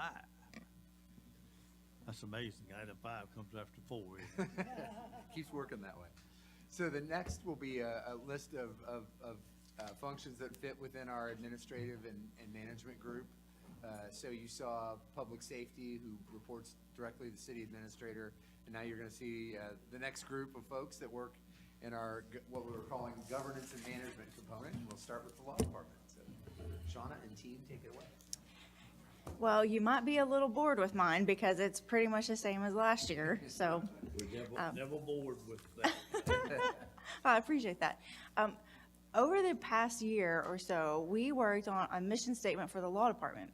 And our mission statement is, the law department serves the city of Franklin's elected and appointed officials and staff by providing consistent, effective, and informed legal advice and representation. So we're really proud of that statement. I do want to introduce you to our team. Tabitha is one of our paralegals. Blake is our staff attorney, Shauna Billingsley, city attorney, and Stephanie. She is also a paralegal. We're missing Amy Sue and Bill. They're out doing other work and couldn't be with us, but I do want to share this photo. We won the Halloween contest again, and we were sort of an embodiment of the life of the city hall that we have had in the past, present, and future. So it was really fun. I think Stephanie probably took it because she is city hall that we just moved out of, if you can't tell. Okay, next slide.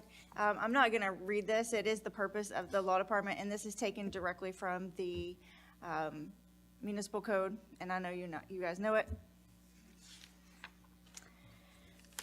So some of our accomplishments from last year, we keep up with everything that we do as a department, and we have new software, and our software is able to actually better calculate and better keep up with some of the things we're doing. So our numbers look really high, especially the number of tasks created and completed, and we put a little explanation as to why that is. We are able to, used to we could only calculate tasks based on one thing that we did, like the matter, but now we can actually keep up with the subtasks that happen for a matter. So it's really very specific and great. So this year, we reviewed or drafted 37 ordinances. We reviewed or drafted 86 resolutions. Pretty much Blake all by himself. Drafted or reviewed 413 contracts. We had 121 litigation cases open and 129 closed, and most of that, thankfully, is city court and not necessarily like actual in circuit or chancery court, but that's a lot of cases. And we created 7,502 tasks, and we completed 7,366, and that's because some rolled over from the previous year, and we also added more staff. The next page is our organizational chart. It does not change. Our base budget for personnel for fiscal year 25 was $901,346, and in 26 it's $919,401. That's a 2% increase. And then next page is our operations page. Our budget for operations is $208,994 for fiscal year 25, and for 26 is $207,258, which is a decrease of 0.8%. I know that doesn't sound like a lot, but it is a decrease, so it's good. I do want to say that we do have to do a lot of training. We give trainings, and then we have to be trained ourselves annually, all of us.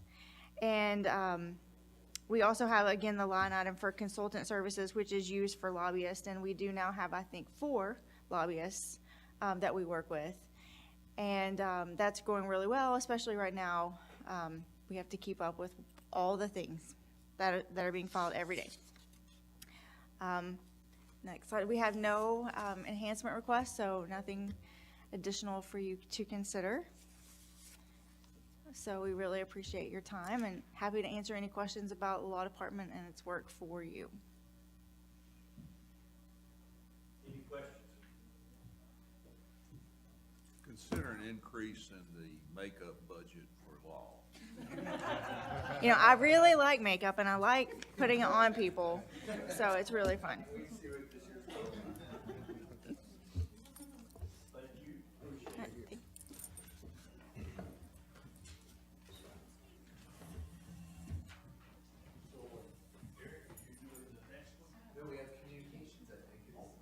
Communication will be coming up next.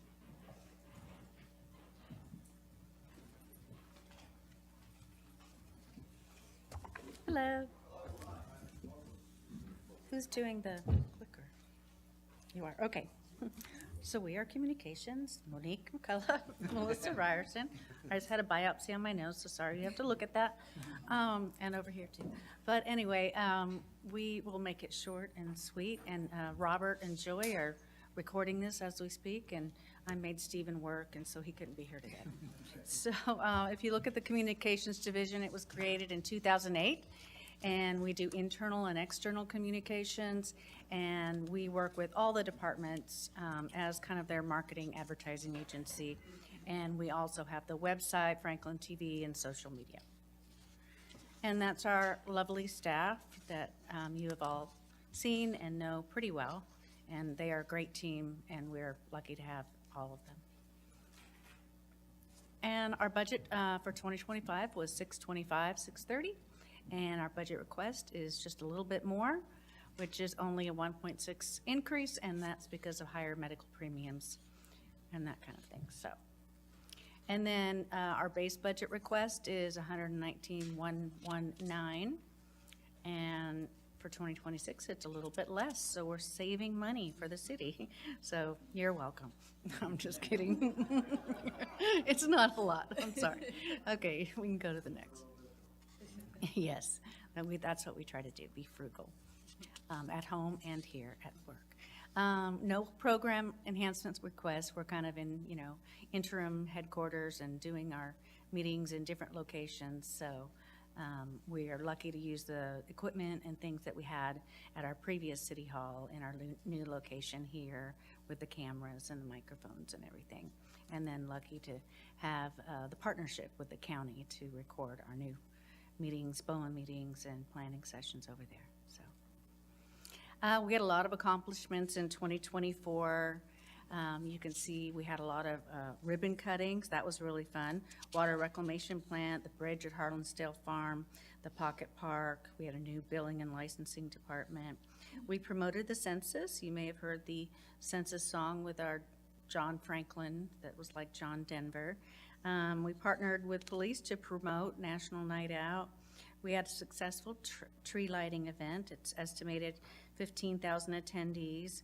We moved the Hanukkah menorah lighting downtown, and it was really a beautiful event that the community came together. We assisted with Mayor Moore's first ever mental health symposium. And then we were fortunate to have Gary Sinise Foundation back out to the park at Harlansdale Farm for Family Day. We worked 36 special events, 9 public expression events, and 17 film permits were issued.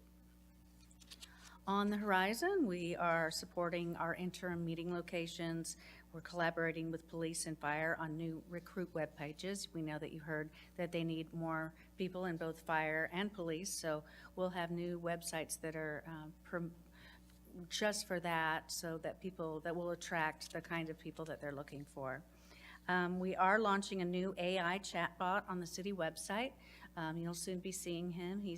He was created with AI in our Canva, and it's Frankie, the hipster Franklin owl that will be, what is the pun that Stephen? I'll be helping you. I'll be helping you, yes. Stephen Price is our punster on the team. Yes, so it's really cute, and we've tested it with a lot of staff members, and it seems to be working really well, and hopefully we'll launch it soon, maybe possibly by the end of the month. We want to beef up internal communications with everyone kind of spread apart in campus. We might do something with screens in a lot of the different offices that we have to kind of update people. We did launch last year our potty talk or restroom review, and we have on employee restrooms, we have kind of like when you go to a restaurant and you see the advertisements. Well, we do that once a month, and we let employees know what's going on and different things they can take advantage of with their benefits. And then we'll continue to work with all the departments on their initiatives. And if you look at this is kind of our social media stats for the year. Facebook, 54,000 followers. That was plus 6,000 followers. We did 1,112 posts, and our engagement was 632,000. And that means someone actually engaged with the post. They liked it or commented. And impressions, that just means eyes were on it, 6.9 million, and we reached 7.9 million.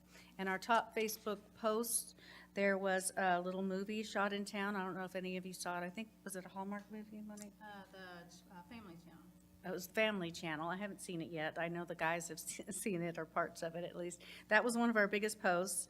Of course, when we post our team out there doing their work and clearing the streets and their snow plow, people love that. And then I think police did this. I think a young man had lost his Bible, and they were able to reunite him with his Bible, which was very positive on Facebook. A lot of people like that. We had 9.1 million page impressions. People liked our reels with 1.2 million plays, 832,000 replays, and 2 million total plays. X continues to be there for us. We had 33,000 followers, and we had an increase of a little over 1,000. 826 mentions. We don't get a lot of engagement on X. People see it, but they don't really engage with the content. And we had impressions, 666,000, and clicks on, like if we posted a link or something, this would be the clicks that they clicked on, 1,356. And you can see our top post on this. And I guess this was just, we are going to have a streaming, something streamed on Facebook. So please go over there and look at it. That was our number 1 post. And then number 2 was movies in the park. People like that. And then whenever we put road construction, people like those things as well. And this was a Lewisburg Pike post. Instagram, we're really growing there. 46,000 followers plus 6,000 this year. 3.6 million impressions, profile impressions, 2.5 million post impressions, and 146,000 engagements. And then our top post was, people still like Ryan, Ryan Schumann, yeah, Ryan Schumann, and the first one was how to be safe and protect your purse in the shopping mall or the grocery store.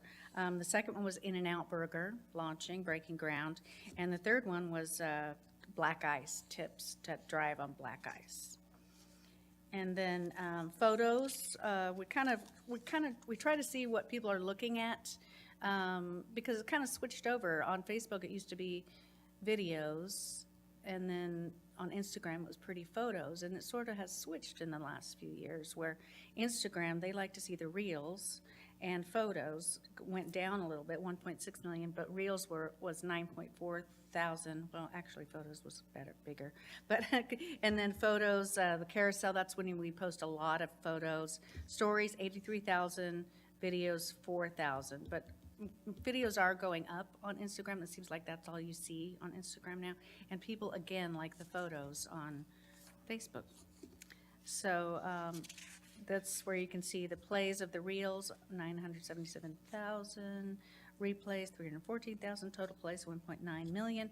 And if you put all that time together, it would be 153 days, which is crazy. A lot of people on their phones and watching video. Subscribers on YouTube, 4,272. Subscribers plus this year, 995.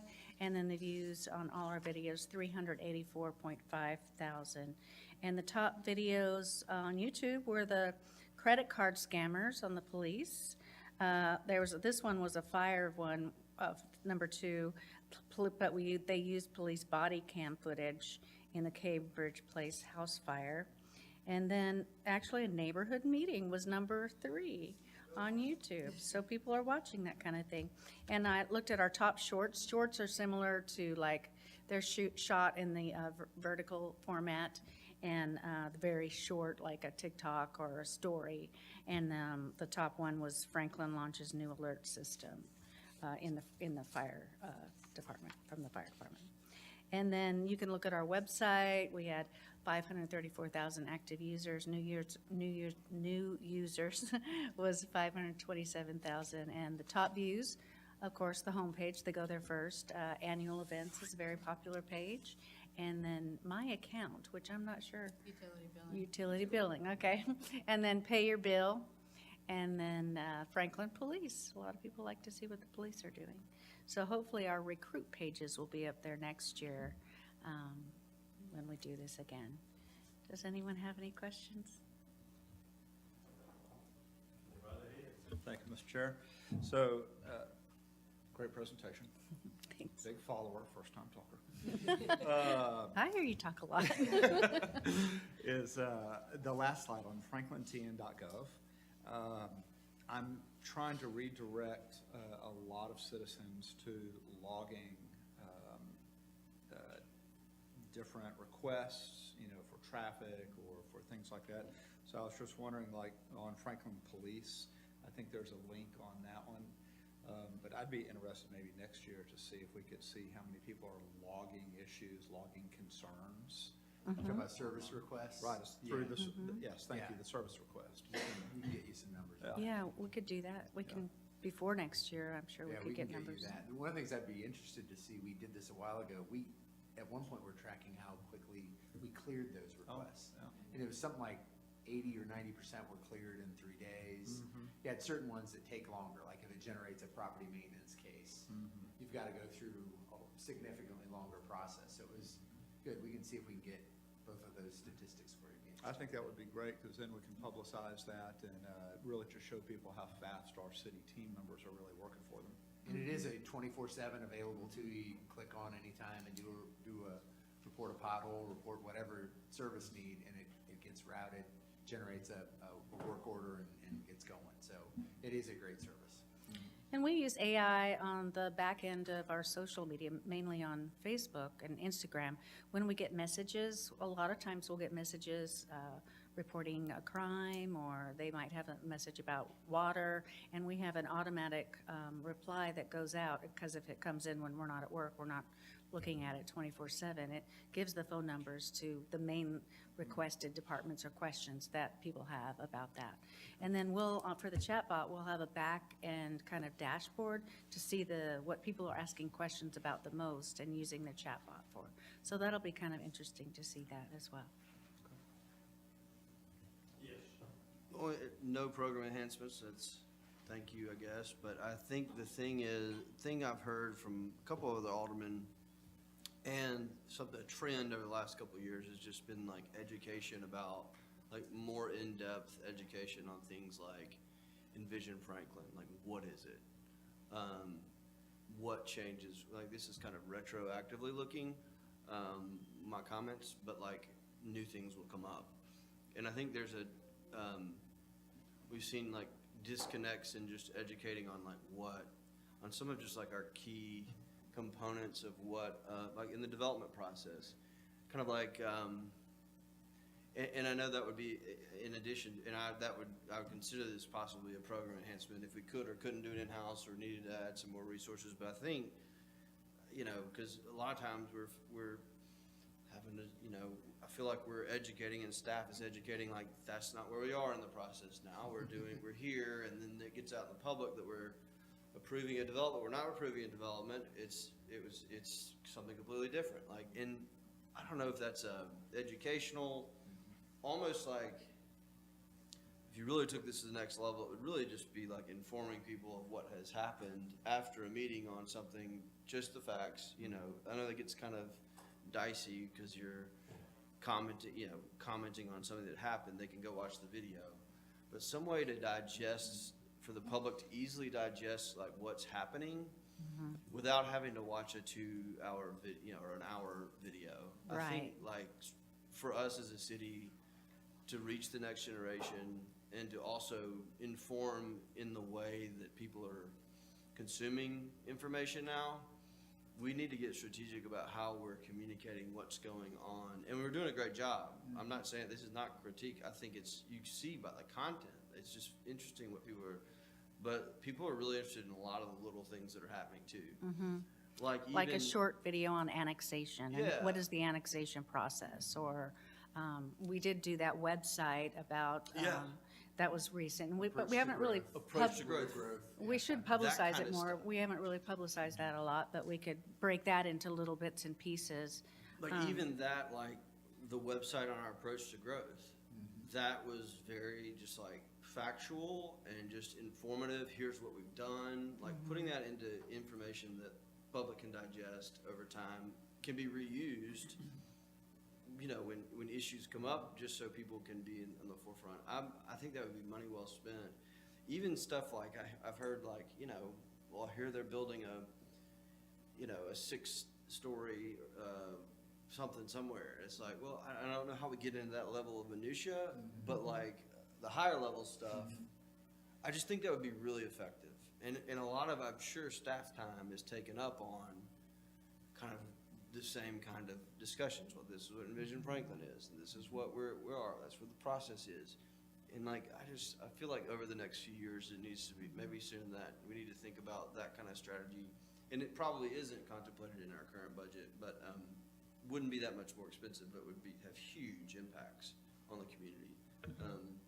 How that looks and like how we do it, I don't know, all the professionals, but I do think that it would help out a lot. So keep that in mind. Yeah, along the same lines, I'd be really kind of curious to see, and I have not dug into this, and it may be there, what AI functionality YouTube has, because that's where we're pointing people for our work sessions and BOMA meetings, et cetera, is a tool that we're using at work. We've got a recent enhancement for our WebEx tool. As soon as I hit record, wrap up the meeting, the AI generates the summary, it generates the flag points, and just pushing that out on a more regular basis. 'Cause, Actually, our IT department talked about that this morning in See? terms of what Copilot will do, and they gave an example of, I think, a 30 or 45-minute Yeah. meeting that they had, and they had like half a page, like Right. 8 bullets that summarize the whole meeting. And they're like, this is a really effective summary of what happened in that meeting, so it's something to look at. And there's maybe a small additional fee to it, but it's generated for every meeting. You get the summary, and then within the summary, it actually hyperlinks to where it is in the video. And then below that, it provides action items, if there are action items coming out of that meeting as well. But it's literally copy and paste and push. That's all it is. See? Another great thing another Jason Potts is doing. Put the Jason Potts on that.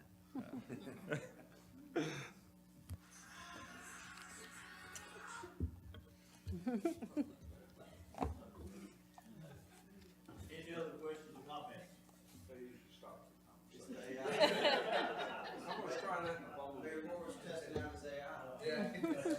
Okay, thanks. Thank you. Thank you.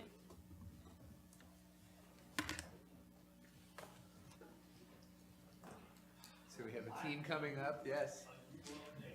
So one of the things we did in last year's budget is we did some reorganization, and we moved some things around in terms of reporting and structure.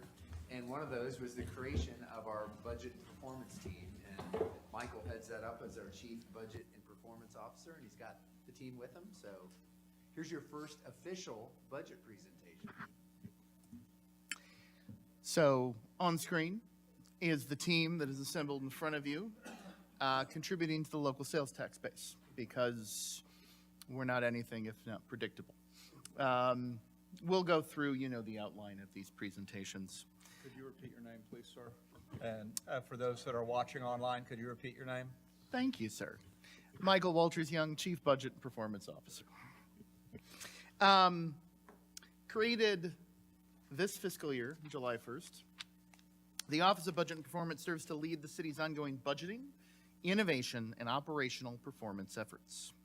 We supervise all aspects of the annual operating and capital budget processes. We provide support with engineering on the CIP. We spearhead benchmarking and operational performance measurement efforts for the city. We oversee and shepherd the city's strategic plan. We conduct regular citizen surveys of our population. We identify process improvements in city functions. And with the finance department, we provide long-range financial planning and modeling. So our accomplishments in the 8 months we've been in existence, and a little bit before that in 2024, first of all, we came into existence. We are now a separate department and division, I should say, within the city of Franklin. Along with the city administrator, we hosted and mentored the city's 5th management fellow, sitting to my left. We spearheaded and developed this year's annual operating budget. On screen, in the next agenda item, we earned the city's 14th GFOA Distinguished Budget Presentation Award for the FY24 budget that Mr. Franklin was served as management fellow on. We continued to implement and fully develop our budgeting software, OpenGov. We continued updating the city's 10-year CIP, Capital Investment Program, and provided staff support for the ongoing City Hall project. With administration, we provided support in renewing the city's strategic plan, and we will continue that this year. With multiple departments and your vote, we successfully shepherded passage of the first comprehensive revision to road impact fees in over a decade. Successfully conducted survey of the development community. Catherine spearheaded that regarding satisfaction with city development services. With Public Works, Mr. Franklin helped produce cost of service study for the Sanitation Environmental Services Department, led entry-level driver training that had over 20 employees participate. We participated in supporting the city's mentoring program. With Development Services, Catherine also helped spearhead revisions and enhancements to the Certificate of Use and Occupancy process. And Dylan was on the move. The organization chart is very simple, and I have for 8 months, going on almost 12 now that we've operationally kind of done this, I'm happier than a clam. I get to have the best job in the city of Franklin because I work with these wonderful human beings who are dedicated, they are loyal, they are steadfast, they believe in this city.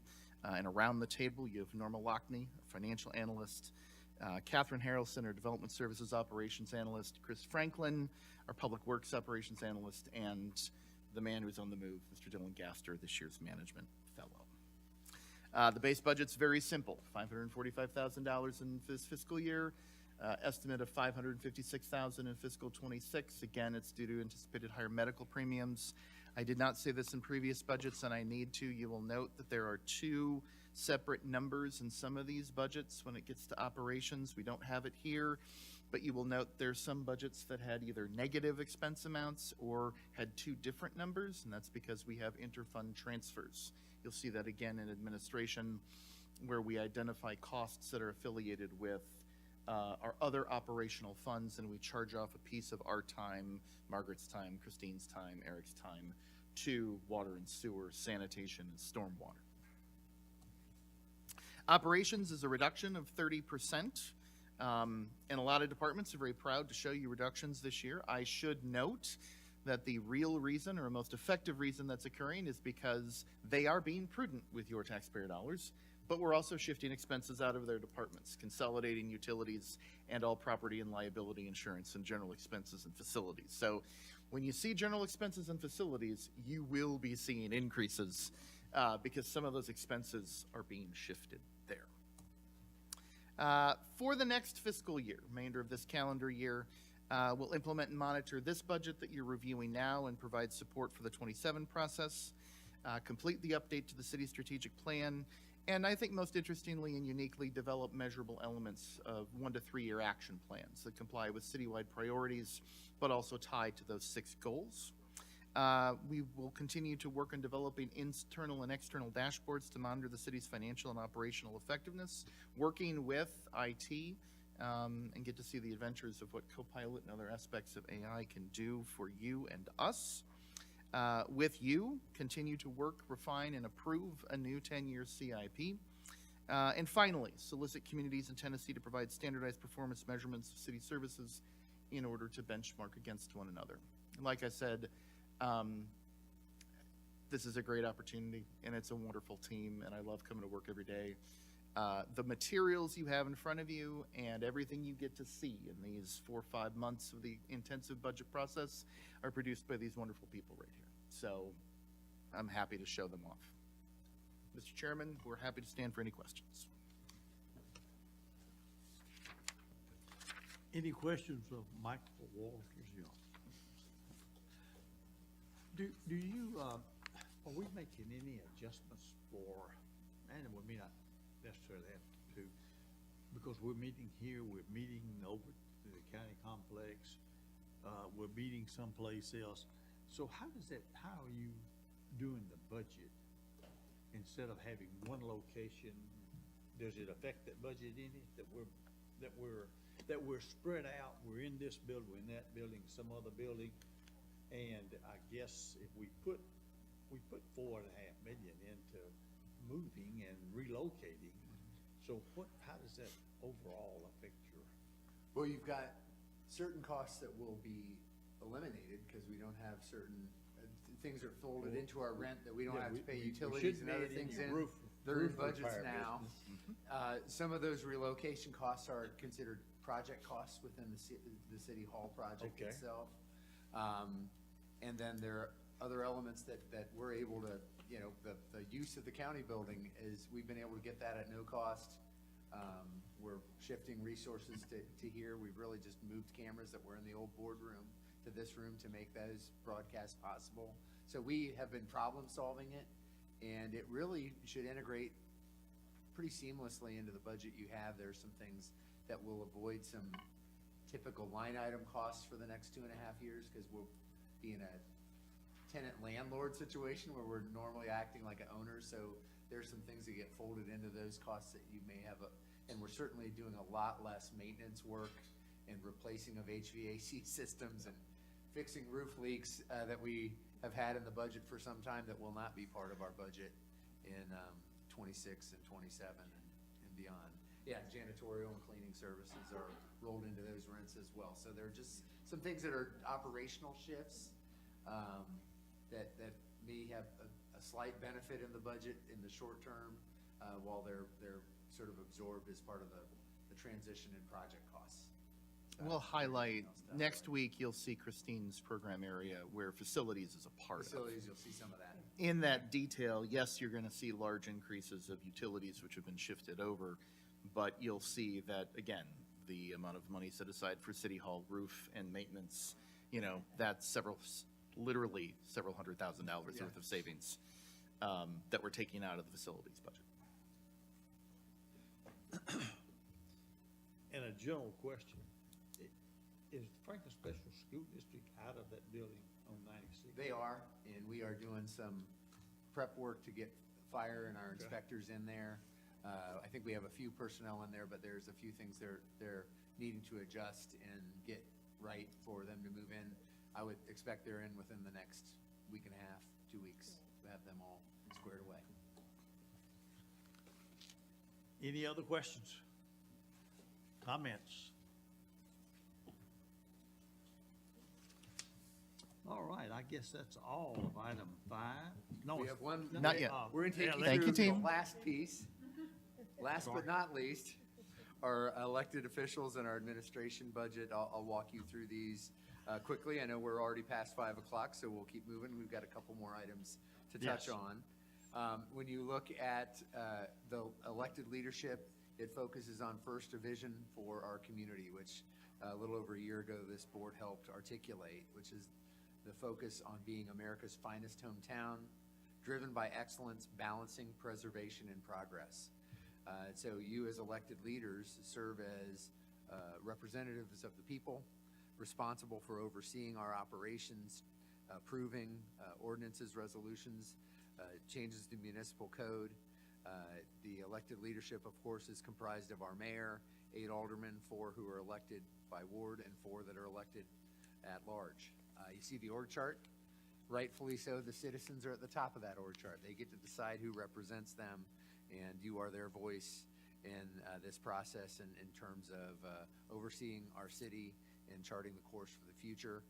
Looking at our budgetary numbers, we do see a little increase in personnel. I think that's largely reflective of a change in the composition of medical benefits for the members of the board compared to what had previously been in there. And then in operations, that is reflective of the fact that there will be an election in this fiscal year in the fall. And so we put that cost in here, and that is largely what's driving that increase within the operational component is the cost of the election in October of 2025. So overall, we continue to work on important initiatives. You're working on an update to the capital investment plan, 10-year window for those projects. Of course, New City Hall is moving forward. We're also, I think, working on and looking at some pretty significant policy considerations around how we grow and where we grow, how we support that, and what is the right structure and pace for that as well. So I think there's some really important components as we fulfill a vision of a highly desirable community, the best in America to raise a family, build a business, build your life. So that becomes a really important part of it. Administration is a separate department, but really at your service to support the board and the aldermen and their work, and to oversee and support our staff team. It's really that connection between elected leadership and the leadership and passion and drive of a professional staff, and how we align those effectively to achieve the goals, direction, and fulfill and help you chart a strategic direction for the city and the community in the years to come. Looking at our org chart here, you see our operations. This reflects some of the adjustments and what we did last year. We talked a little bit about establishing the Office of Budget and Performance. We also have shifted our emergency management function into our Public Works group. And you'll talk about this in a week or so when we talk about other budgets, but Human Resources has moved into Christine's group and the Support Services group that she oversees. So You see our overall org chart, our city recorder group also in there as well. Angie helps lead that group, and Casey's here as well in the back, and the work that they do to support our operations. Specifically, you see we're relatively flat with our budget, slightly down in terms of personnel for the overall administrative group, and just see where we are there. Looking at operations themselves, we're also slightly down, and that's really driven by something Michael referred to. We've shifted some utility costs and some property and liability costs into our general expenses, just philosophically putting those in that general expenses group as opposed to assigning them department by department. But we have a budget that is pretty consistent with what we have today, slightly down, but consistent with how we've been operating. No other specific program enhancements requested at this time. And then just to close it out, we'll continue to focus on partnering with you, supporting our team, and achieving the strategic goals for our community and for our team in terms of management and leadership. We evaluate ourselves and evaluate every team member on these 5 qualities in terms of being focused on excellence, teamwork, our integrity both individually and collectively, being adaptive and innovative in everything we do, and being action-oriented, responding with a sense of urgency to the needs of our citizens and of our coworkers in doing the work we do every day. So that's really all we have for the administrative side. It's pretty consistent with how we've been operating, and that concludes our departmental budget presentations for today. Glad to take any questions you might have.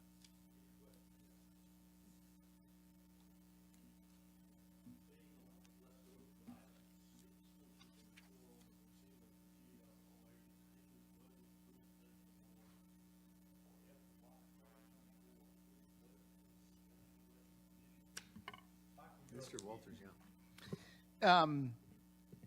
We, in finance and in budget and performance, have pride ourselves on being willing to submit our work to be graded. And so one of the things we do every year is we participate in the award programs offered by the Government Finance Officers Association of the United States and Canada.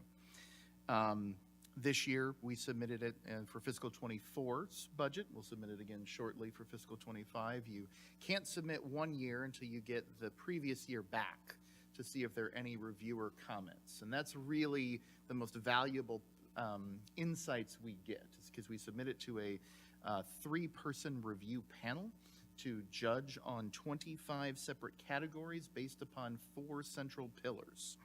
The GFOA expects that a good budget will have these 4 aspects to it, that it will be a policy document, that it will be an operations guide, that it will be a financial plan, and that it will be an operations device. This year, the fiscal 24 budget that we submitted, the City of Franklin received either proficient or outstanding marks on all 25 categories from all 3 reviewers. And of particular note, the City of Franklin received special recognition for our use and development of long-range operating financial plans. That 4-page, 5-year financial model you have in the front part of the budget. In addition, the 5-year detailed retrospective revenue pages. There's over 30 pages of revenues that we provide you in January, and we integrate them in the budget.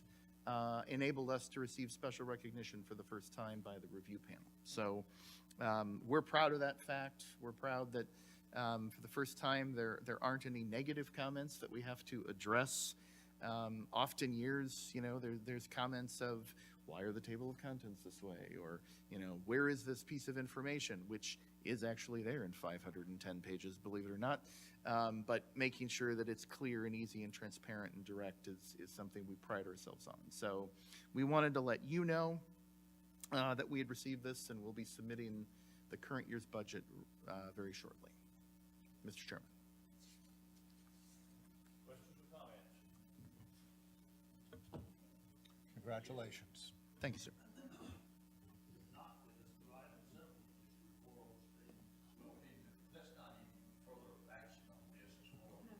No, sir.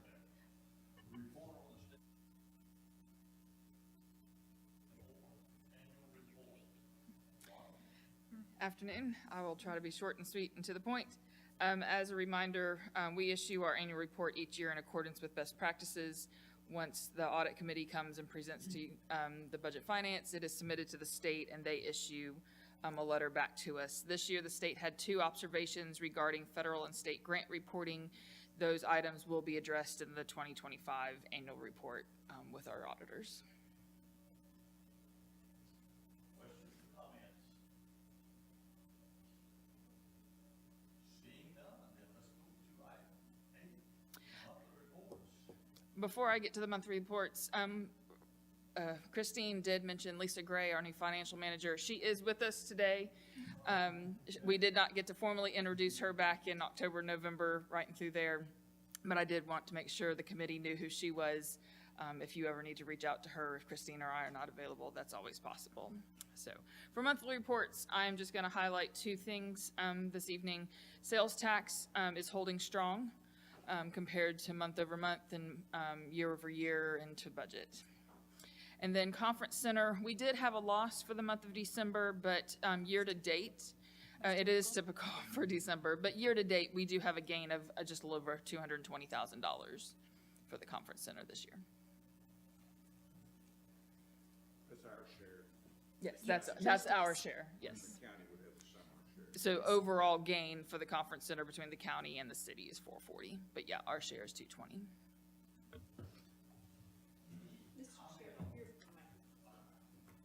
Any comment on why was the December, I'm looking at that The right? sales tax was great in Yeah. for November, I guess. That's November. We're within a week or so anxiously of awaiting knowing the December December sales tax. So Okay. we will have that. And in my time here, December for the conference centers always had a loss. It just depends how deep the loss is. A lot of companies do not have trainings and conferences in December. It's just a slow month. There's just not as many Christmas parties as maybe many years ago, companies that did Christmas parties. That's kind of gone away for many companies. So, but certainly they pick back up. They're July and December, for some reason, those are the 2 months that are the slowest months at the conference center. I saw that my computer just said it was going to restart, so I had to stop doing that. But that even though the sales tax was up, there were some other things that were not, like with building and things like that. And I don't know that that's.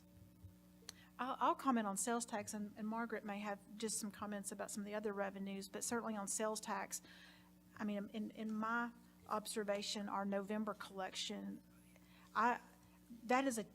it is strong, but it's more typical. We had some entries, there were some entries in the earlier part of the fiscal year that were catch-ups on the previous year. And so those were more one-time additional revenues that were for local option sales tax. So the October and November amounts, a November that's 5% up is very good. It's just not the extraordinary numbers of, we had 1 month that was 14% up earlier in the fiscal year. And when we, that was not going to be sustainable, but certainly a 5% for November is strong. And then we'll see where December comes in. Now, last year in December, there were a few entries in December last year that were catch-ups. So I am curious to see if December of 2024, how that compares, because that sales tax reduction that was in early fiscal 24 effect, there were many retailers that struggled with that reporting, and they had to get caught up, and so that makes your year over years a little bit more difficult to compare. But certainly the State Department of Revenue does a great job of collecting, and they get those caught up. So, but it does make comparisons a little bit more challenging when revenues are not in the same month year over year. And then Margaret, do you have any comments about some of the one-time type revenues? Well, the ones that I believe Alderman Peterson is referring to, maybe building permits, road impact, those are all lower. Facilities tax from the county. those are all based on development, so we have to keep that in mind. But we did have, the last 3 months, October, November, and December, were lower than last year.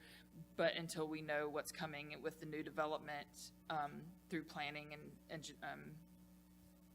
building neighborhood services, we're not sure what those numbers will do. And you'll get a development activity report at your next All work right. session. So Catherine's ready to roll. Looks like it's gonna be down. Although for the year, it is not. Yeah, 24 was, I think, the highest in the last 5 years, if I remember right. So it's very you have sort of cyclical things month to month. Any questions of either Margaret or Christine? Okay.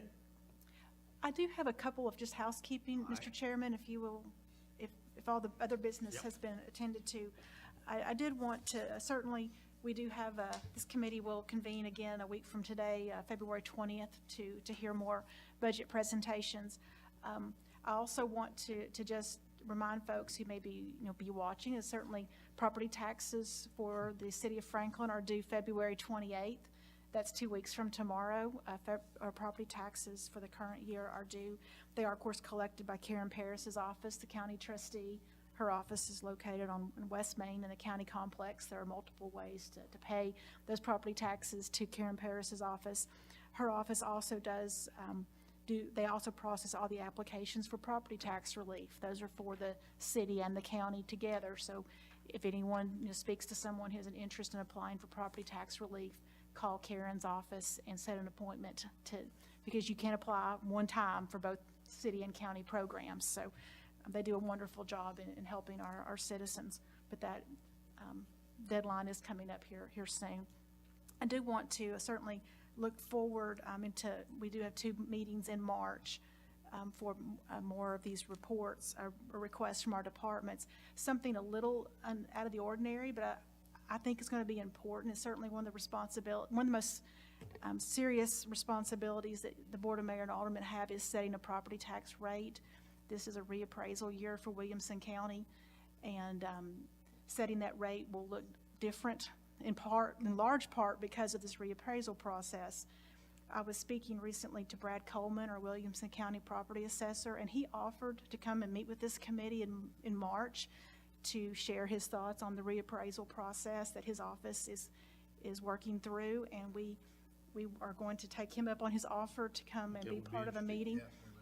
The March 20th meeting, Brad Coleman will be here at the start of that meeting, and we believe that'll be a good use of precious time to focus on that reappraisal process for Williamson County and how it impacts the rate setting process for fiscal year 26. So just want to let you know that that's something, Williamson County's last property reappraisal was 2021.